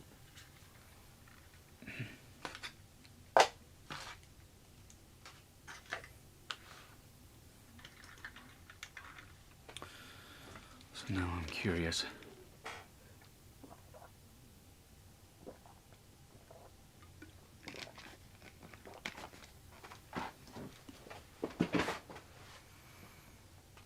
All right, have a good night, Bitter Troll. I think Mel Dade just Mel just pulled out as she bailed as well. I think so. Yep. Thanks, Mel. All right, so what he's saying. Captain Rex saying your Deadpool Deagles drops a magazine. It cycles the action. Wow, that's fancy. I don't think this one. I did not feel that this did that, but. Too many small pieces then. Like, can you imagine having a magazine at 1/6 scale, and then or a clip, and then having it sort of like a Jesus? I lost a battery putting it into the speeder, right? Like a magazine that comes out of a gun. Forget about it. Forget about it. Forget. Oh, freaking tape. Tape.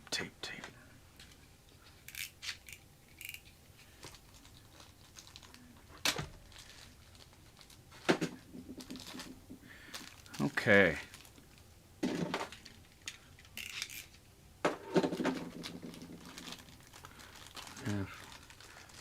And on the other hand, we have even more tape.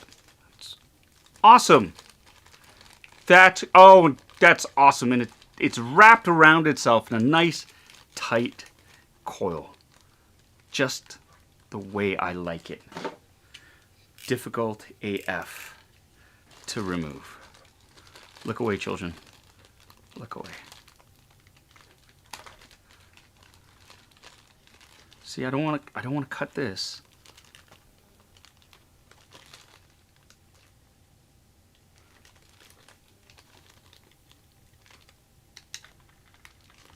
Stupid tape.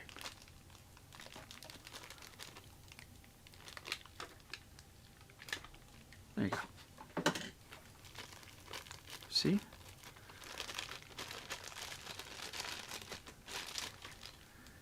There we go.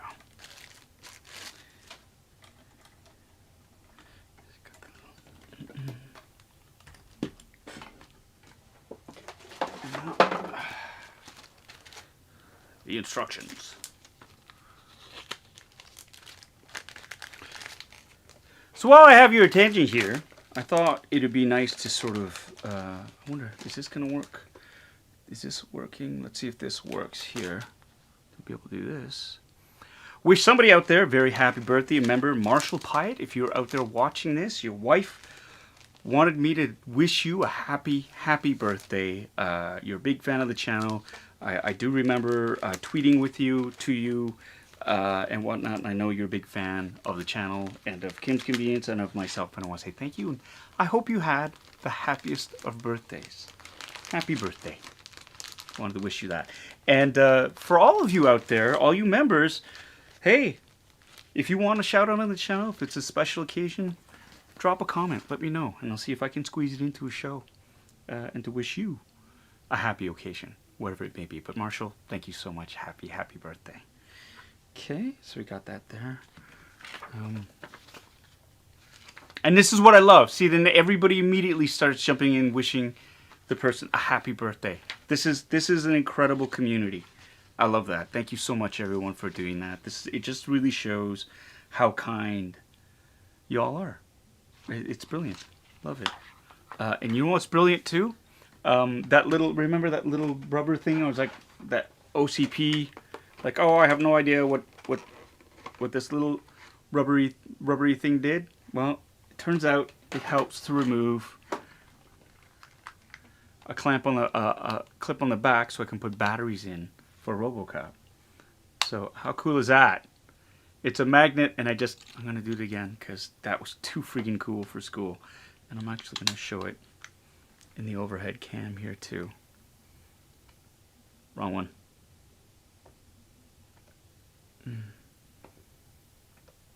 No, yeah, well, that's of course, right? Of course, because nothing can be easy. Nothing can be easy.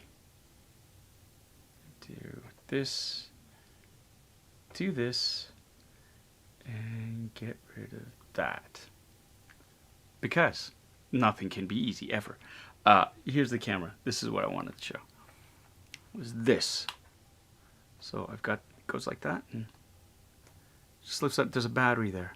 Not a battery. There's magnets there. Rare earth magnets holding it, and that's how you remove the clip to get access to the battery case. And all I need to do is unscrew here and put some batteries in. So let's do that. Unless there are already batteries in there, but I don't think there would be. And this is far too big, and it is the wrong type of bit for it. I don't need a flathead, even though I have a flathead. I need a Phillips, which I've dropped on the floor because I'm an idiot. And these.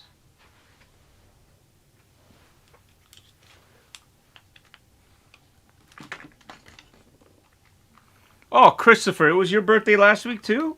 Happy belated. And massive bummer, Achilles reconstructive surgery. You're the second person I know who's had to have that procedure done recently. It's a long rehab, and I wish you the best. Oh, sorry, bud. Look at that. Look at that.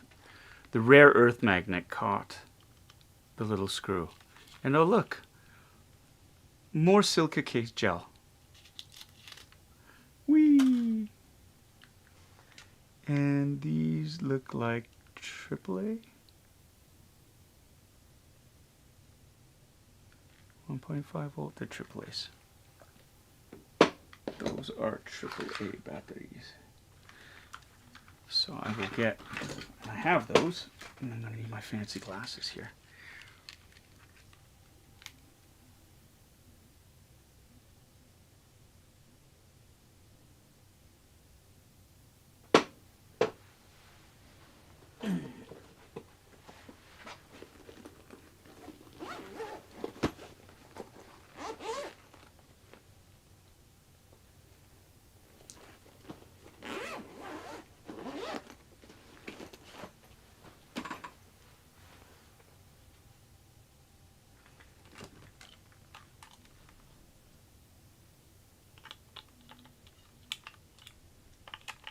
Whoa.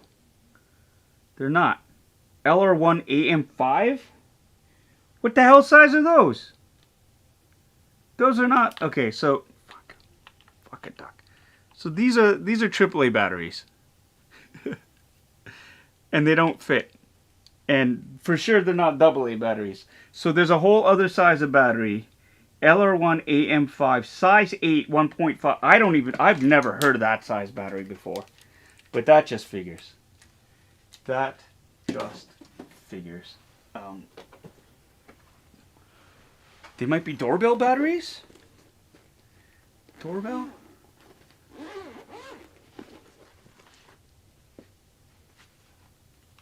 That's brutal. That is just brutal. What are these? I have these weird ones. I have lithium CR2s. Nope. That's not gonna fit. Wow. Okay, well, that's a massive disappointment. That you need a battery that is so unique. I'm actually gonna look this up. Because it's gonna bug me.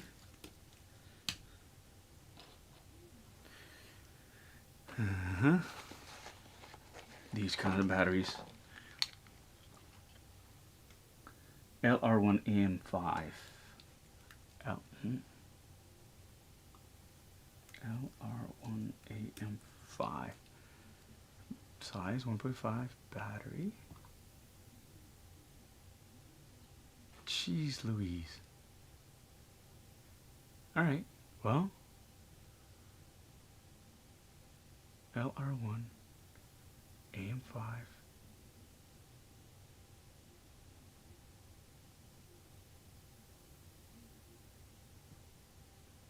Okay, well, I just ordered them, so gonna have to wait until tomorrow for them. Massive bummer. Anyways, back to it. Looks like the instruction manuals show how to change Robocop's face if you wanted to, his chest piece, his arms, how to extend his shoulders and pose him, foot movement, the normal pistol, use a palm with movable fingers to hold a normal pistol, very good. And then we have how to articulate the leg, how to put the gun in place. Die cast is for the holder, the normal one is for posing. It's probably because the normal one is much lighter, the die cast one is much heavier. And now here we have the TVs here where to place them. So the big one, it appears the big one goes off to the side here. Right here.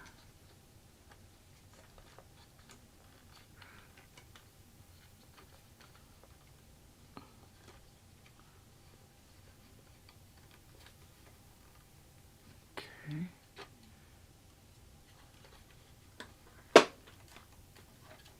There. Ooh, this is a nice touch too. I wish I should take it off first. Look at that. Can you see that? It's got an image of Robocop in the little DV. I love that. Absolutely love that. So smart. Look at that. Look at the detail. That right from the little bar there too. See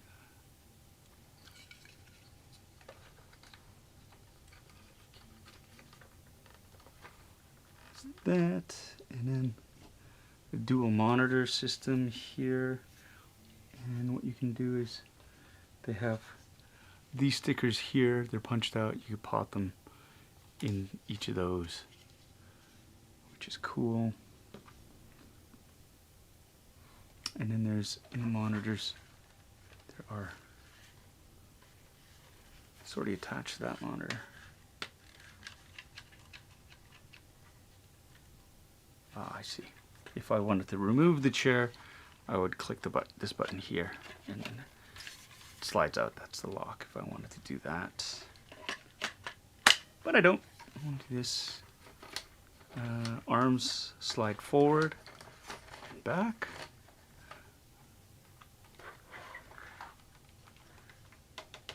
It's all plastic. There's nothing die cast. This one, this here. They've got little rollers here, that's kind of cool. Like that, and they spin. I love that. They've got the little leveling knob right there too, if you want to sort of fix that.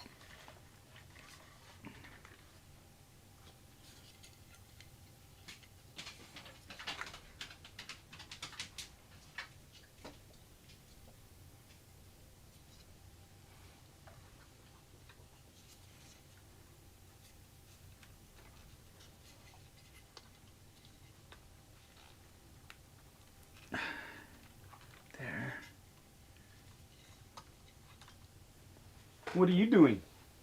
What do you want? Guess who's back? Guess who's back? What do you want, troublemaker? Hmm? What do you want? No, twice I've left, and I've had to leave. I've had to leave my friends in the lurch for you, and all you want to do is run around and bark at squirrels or raccoons. Okay, you can wait. You can wait. Okay, Mom will be home soon. Mommy will be home soon. Connect the cables. Do this. You do that. Well, you just want a place to lie down? Okay. There. Knock yourself up. Okay? Lie down if you want. And you caught me with my readers on. Ah, okay. The chair has batteries too, and they do light up, and it is AAA batteries. All right. So let's. Oh, that's a good boy. You stay down there. It's just like that. You lie down. Here we go. Right under there. Can you see that? Okay. So I'm going to unscrew.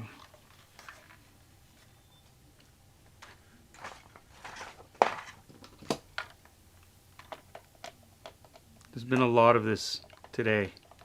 A lot of unscrewing of battery compartments. And look at that. Oh, more silica gel packs. Surprise! Right? Do not eat. Do not eat. It's a desiccant. Throw away. Don't eat it. Don't you do it.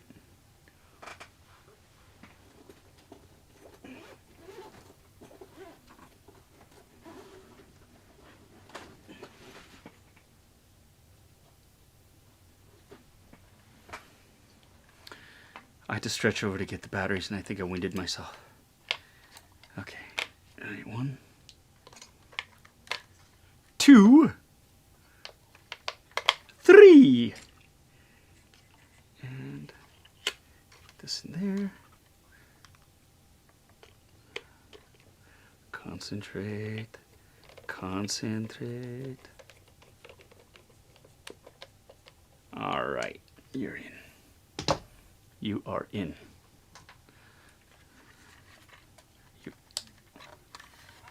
Ooh. Lights. That's it. Like literally. That's it. These two things lit up. Those are the lights. Do the monitors light up? Nope. The TV light up? Nope. That's it. That's it. Oh, I love it. Love it. Little underwhelming. Not gonna lie. That was a little underwhelming. That's okay. That's okay. I'm gonna put this battery. I'm gonna put this back in before I forget it. And we lose it. And be like, where's the back? Where's the back? Where's the screw? The little screw for the back of Robocop's back.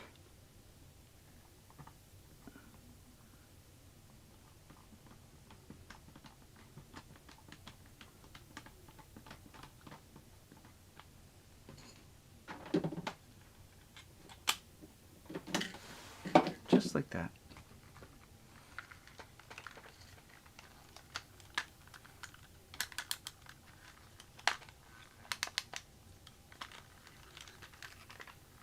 It's neat. He's got to stretch his crotch like, and that's good. That sort of mobility to help him sit down or to do like a kicking motion, whicha, is good, but mostly for sitting. Same with his shoulders pop out to help with the articulation. And that's important. Ooh, his hips actually. Yes, his hips pop open. So he can, to aid in that, I'm sitting down and I'm going to make it look realistic.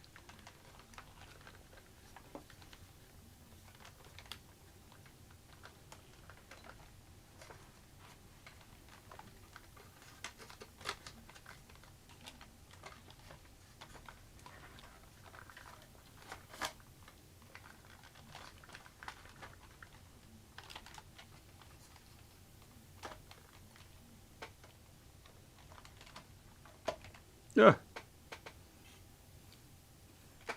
he popped his hand out.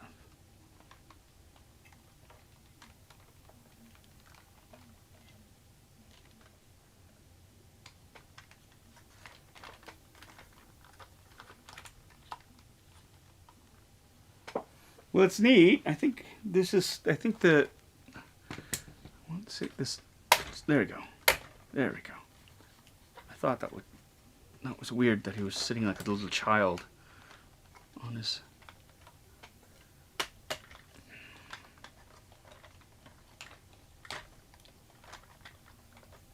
The batteries in the back are an odd size, so they didn't work. So I have some on order right now. They'll arrive tomorrow. So next week, we'll look at it next week. So yeah, he's sitting in his chair like that. And then just pull away to this size here, and I'll see if we can get this to. So this is it. This is pretty much it. This is Robocop. I haven't hooked up the cables in the back, but they have spots for all these cables where they run into. I have not put the stickers into the EKG readouts yet, but this is the deluxe Robocop 1/6 scale. The range of articulation is great. The die-cast metal is great. Again, Hot Toys knocks it out of the ballpark in terms of the details for it. I especially like the hands here with the little articulated fingers. Each finger, the knuckles, you can articulate and move around, right? So you've got these wonderful little fingers here that you can move back and forth, right? And of course, do what everybody must do if you can articulate your fingers, is that. So, really, really love that. Digging that. The chair is nice. It'll display nice. Now, let's see. Ooh, that's a strong magnet. Let's compare Robocop here, who's very heavy because of the metal. Super heavy. And I love, see, the cool thing is you can articulate, you can pull out his shoulders, right? To help pose him, make him more believable. That's the limitation of some of the other figures I find, that they have a very limited range of motion because the hips don't flex like ours do, right? And so if you need him to sit down, if it's just like this, his legs pop open in an open sort of mansplaining position. But if you want him to sit properly, you can actually pop out the hips like that, and then he can sit normally like in his chair, which is, I think, is a great touch. Really smart design. So this is Robocop. Now let's compare him, 1/6 scale Robocop, to, and this is, I think I'm gonna need more than one hand, but hold on a second. I'm gonna have to sit back a bit too. Ooh. ED-209. 1/6 scale ED-209 Robocop. So there you go. You can see they are to scale, and it just gives you an idea of the size of the ED-209 and the size of Robocop right there. Formidable foe. This is heavier because you see, so heavy. This is so heavy, and he's heavy too. But here you go. This is a Robocop collection from Hot Toys, 1/6 scale. These are, I was able to snag these new from Toys Wonderland, but everywhere else I looked, they are sold out. On eBay, they're looking for huge prices because, again, these are kind of out of print, and they're they're collectibles now. So if you can find some new, and Toys Wonderland, I think they still had them in stock. I highly recommend these if you can afford them. They weren't cheap. I'm going to say that much, but they are a worthy collection, addition to the collection. And if I'm going to go outside my lane for Hot Toys in terms of outside of Star Wars, I'm really glad it was for Robocop, because again, this is one of my favorite movies from when I was a kid. Scarred me forever, but in a great way, you know? Okay, so we have Officer Murphy. And I'm going to put that down here. Whoa! Holy crap, it's 9:23. We have been streaming live for over 2 hours now. 2 hours and 21 minutes. Still a few more unboxings to go. But before we go on, and I think everybody saw a bit of a... I kind of screwed this up. But I had this graphic here. This is something that I want to put up. There's a little segment called Oops, My Bad. Where basically I fess up for mistakes that I might have made. Right? And in this case, I was told by a friend of mine, Daniel Sertle, his cousin or third cousin. No, I think it's his brother. His brother goes by the title Lamb of God, which is what I thought it was, Lamb of God. But apparently it's Lamb of God. So I mispronounced that. And so I want to say I'm sorry for mispronouncing your avatar, your username. For that, but if you're gonna use Lamb of God, I mean Lamb of God is like Lamb, Jesus the Lamb. That's the way I'm gonna go. You gotta spell it differently. You gotta be L-O-M, Lamb of God, or something different like that, just to differentiate it. Anyways, Daniel didn't want to ask me, but he did, and so I'm correcting it. So, oops, my bad. I'm really, really sorry about that. Hope you enjoyed that. That was just for you from your brother Daniel. Okay, moving on. Moving on. 1-6 shooter is in the basement. Here we go. What else did we have? Oh yeah. Let's go on. Let's move on to, I got this. This is next. We got this. This is the Super 7 Reaction Super 7, the ED-209 versus Mr. Kenny version of it. I got it. It was $49.99. And this was bought for me by my buddy TJ. He was at the toy fair last week, and he messaged me and said, "Hey, do you want me to get this?" And I was like, "Yeah." So he picked this up for me. I paid him for it, but so we're gonna open up this right now, and we're gonna take a look at this. And here you go. There's Daniel explaining away. Here you go. Way to embarrass me. There you go. In context, it's a reference to Philipp Lahm, who's a German football god. Well, there you go. Lahm. Okay. I'm going to open this up now. And but first, I got to get some of this stuff out of the way. This chair is dope. It's so messy. I'm going to get this out of here. Okay. I'm going to open her up. You know, I was going to open up another... a Star Wars hot toy this week, the Incinerator Stormtrooper, but you know what? It's 2 hours and 21. We're coming up to 2 hours and 30 minutes, and I want to respect all your time, and I don't want to keep you too busy, too occupied, because it is a Sunday, and I'm shooting tomorrow, so I'm getting picked up early in the morning for my call. And I got to be a good actor, and I got to be rested for it. So I think I might cut it short. We'll push the Incinerator Stormtrooper to next week, if that's okay, with all of you. I'm gonna do this now. Here you go. So here is. Sorry, Officer Murphy. I'm gonna get you out of the way.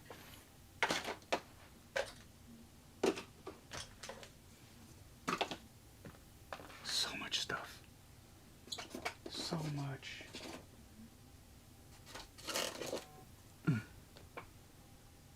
Got a super chat here from Robert again. Speaking of Star Wars, have I seen Star Wars Visions yet? No, I haven't. This is something, Star Wars Visions is something that, anything Star Wars related, me and the boy 1.0, that's Noah, we watch together. It's kind of our thing. And so we haven't had time because he's busy with school. I've been busy with work in this basement. And he's got a girlfriend.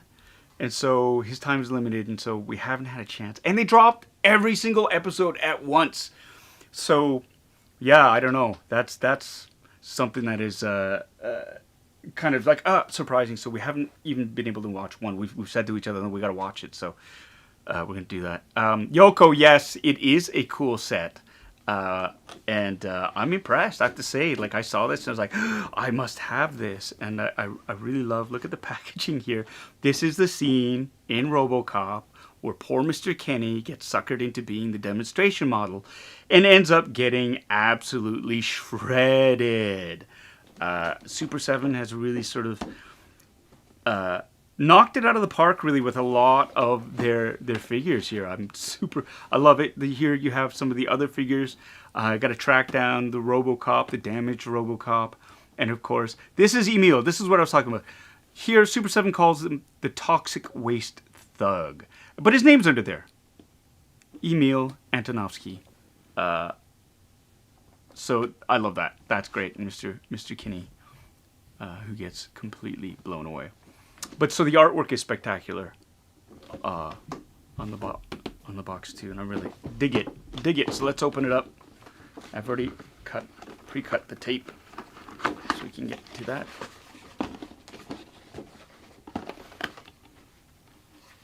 Yoko saying all 9 episodes is the length of one movie. I know I should do it. Get that man a table and a liter of red food coloring. Yes. Christopher with a super chat. Thank you so much for this donation. Thanks for being a good dude. Oh, dude. Thank you for your support and for your excellence, man. Thank you. I really appreciate that. Okay. So it slides right out.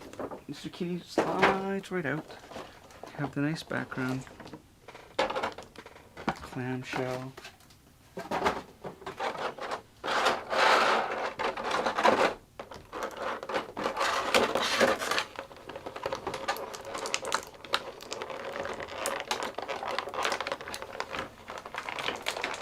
Oh my god.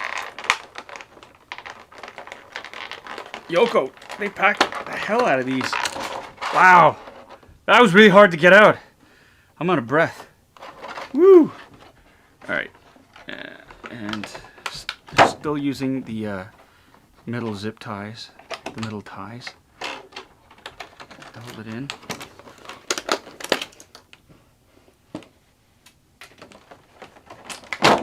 That was much easier to get out.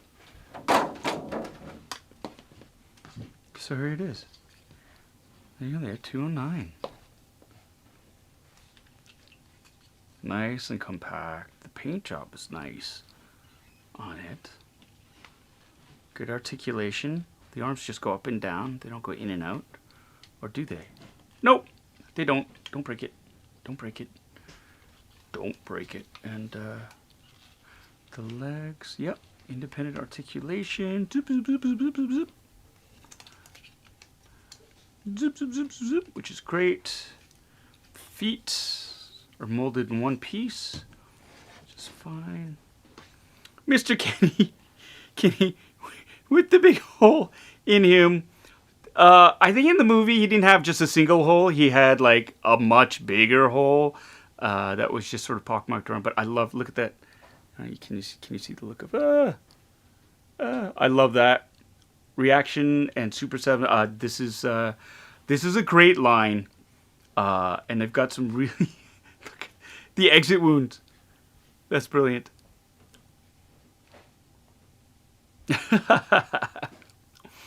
So that's awesome. That is awesome. So Mr. Kinney's here. I just need a little model of the table. And be like,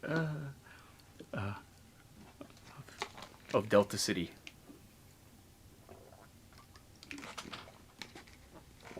Wow. That's great. There, Yoko sent me a whole box of great goodies from Super 7. Not Transformers, jeez. Aliens, Alien, Back to the Future stuff. Got them in the box back there. I found the box again, Yoko. It got sort of lost in the stacks. I found it. I'm gonna have a Super 7 unboxing of all those. But the cards are so pretty on them. I really, really love them. It's kind of like, it's a shame to open them up because of the cards. I want to keep the cards the way they are, so I might just do sort of show them off, and I gotta find a really nice way to display them.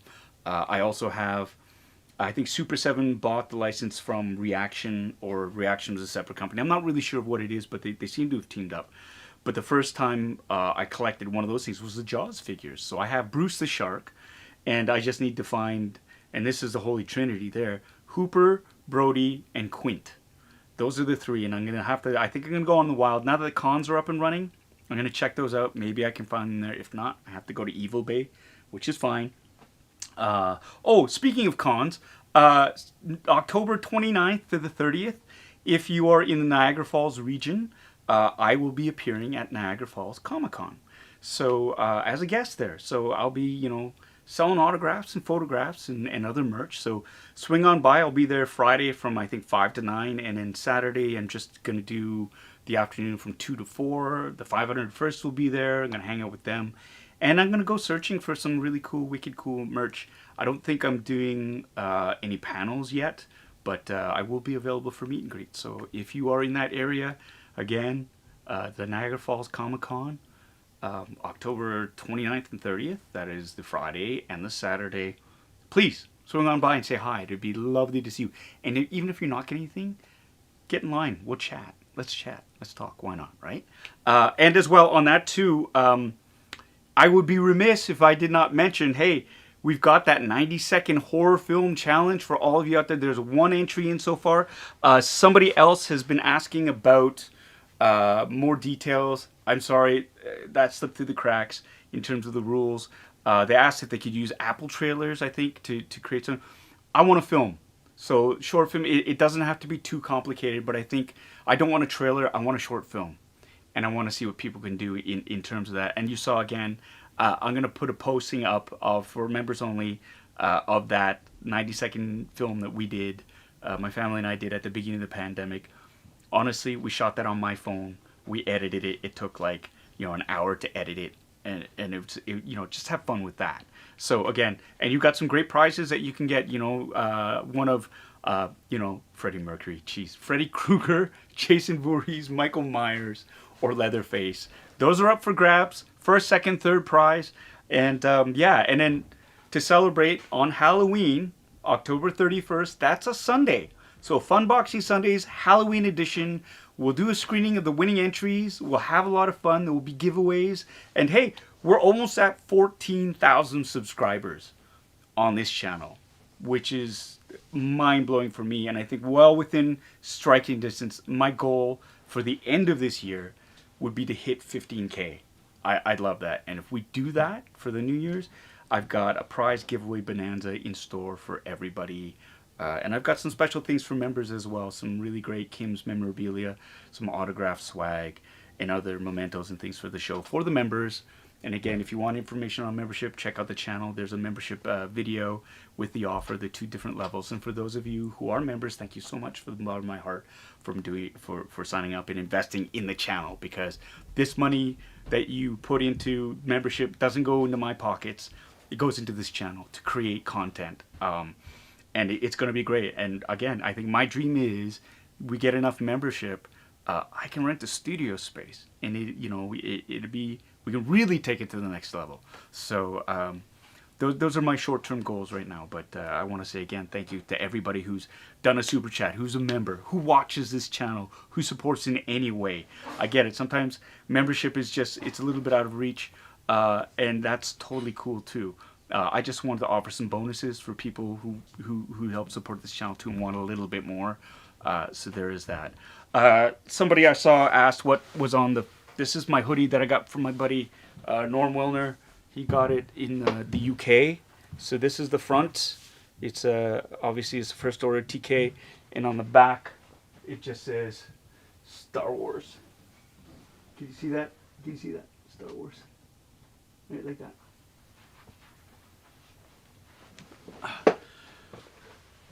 All right, so here we go.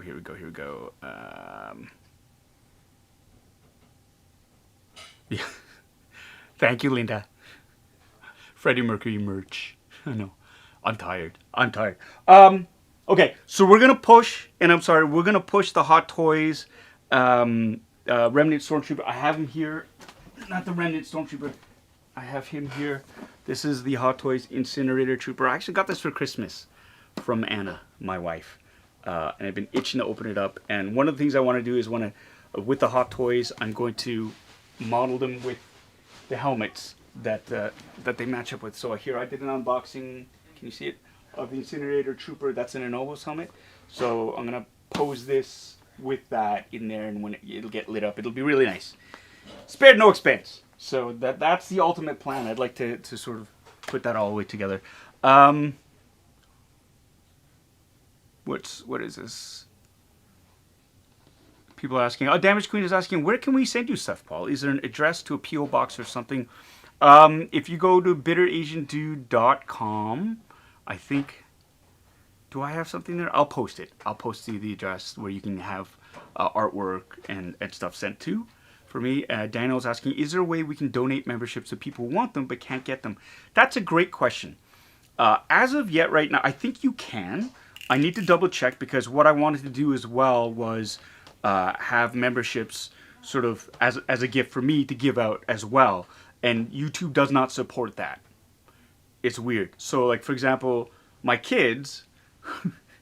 like, they shouldn't have to pay for a membership because the content's here. They can, but if they want to participate in a chat or something like that, they shouldn't have to pay because, well, they're my kids. So I should be able to gift them a membership. YouTube does not support that yet. I think they're working on it, but again, I don't know what their timeline is. So, but that would be a lovely thing to do. I think only on Twitch. Yeah, I'm reading someone right there. It's like, yeah, it's Twitch. You can do that, but not on YouTube, not yet. Okay, and that's a good idea too. Mike's saying that you should be able to log onto the YouTube account and purchase it with your credit card for recurring payments on that. So there are ways around it. They're convoluted. I cannot endorse any single way of doing it. And so here we are. Anyways, Breadman. come over here. So my eldest, he just came back from work. He's in his gym jams. Hold on. Hello. Stick your head down. They can't. It's They like can only binging see. with Babish. They can only see your. Oh. Hello. How's work? Really tiring. Really tiring. Yeah. He works at a restaurant, grocery mart chain called Farm Boy. He's the bread man. So you work in the bread section, Just a little bit. restocking the bread, Restocking the bread. keeping the bread safe for you. Anyways, it's good to see you. Yeah. Okay. You wanna go first? Yep. Okay. I'm almost in the microwave. I just realized. Oh, okay. So I'm gonna go. So we're gonna push that for next week, and we're gonna have another section. I was gonna end it with this. You know, there are times where you buy something, you kind of go, "Oh, that seems really dope," and you get it, and you're like, "Wow, it was really disappointing." Yeah. Should I save it? I'll save it for next week. There'll be a segment. We'll put in segments of why'd I buy this. Yeah, we'll save it for this week. Next week. Anyways, Sunday's my favorite day of the week because of all of you, and from the bottom of my heart, thank you so much for joining me on this. I love doing this. I love interacting with all y'all, and my cup runneth over. Thank you. Until then, be safe. Wash your hands. Wear a mask. Stop touching your face. Stop licking poles. Stop doing all sorts of things. Get vaccinated. Get vaccinated. It's the best way to ride out this stupid Delta variant thing. But we're going to do it. We are going to beat this thing. And we're going to get back to normal before you know it.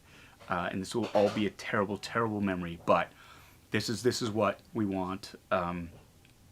Is to be able to see each other face to face, to go back to being in crowds again.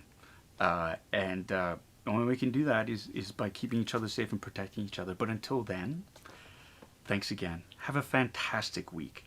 And yeah, till next Sunday. Okay, see you.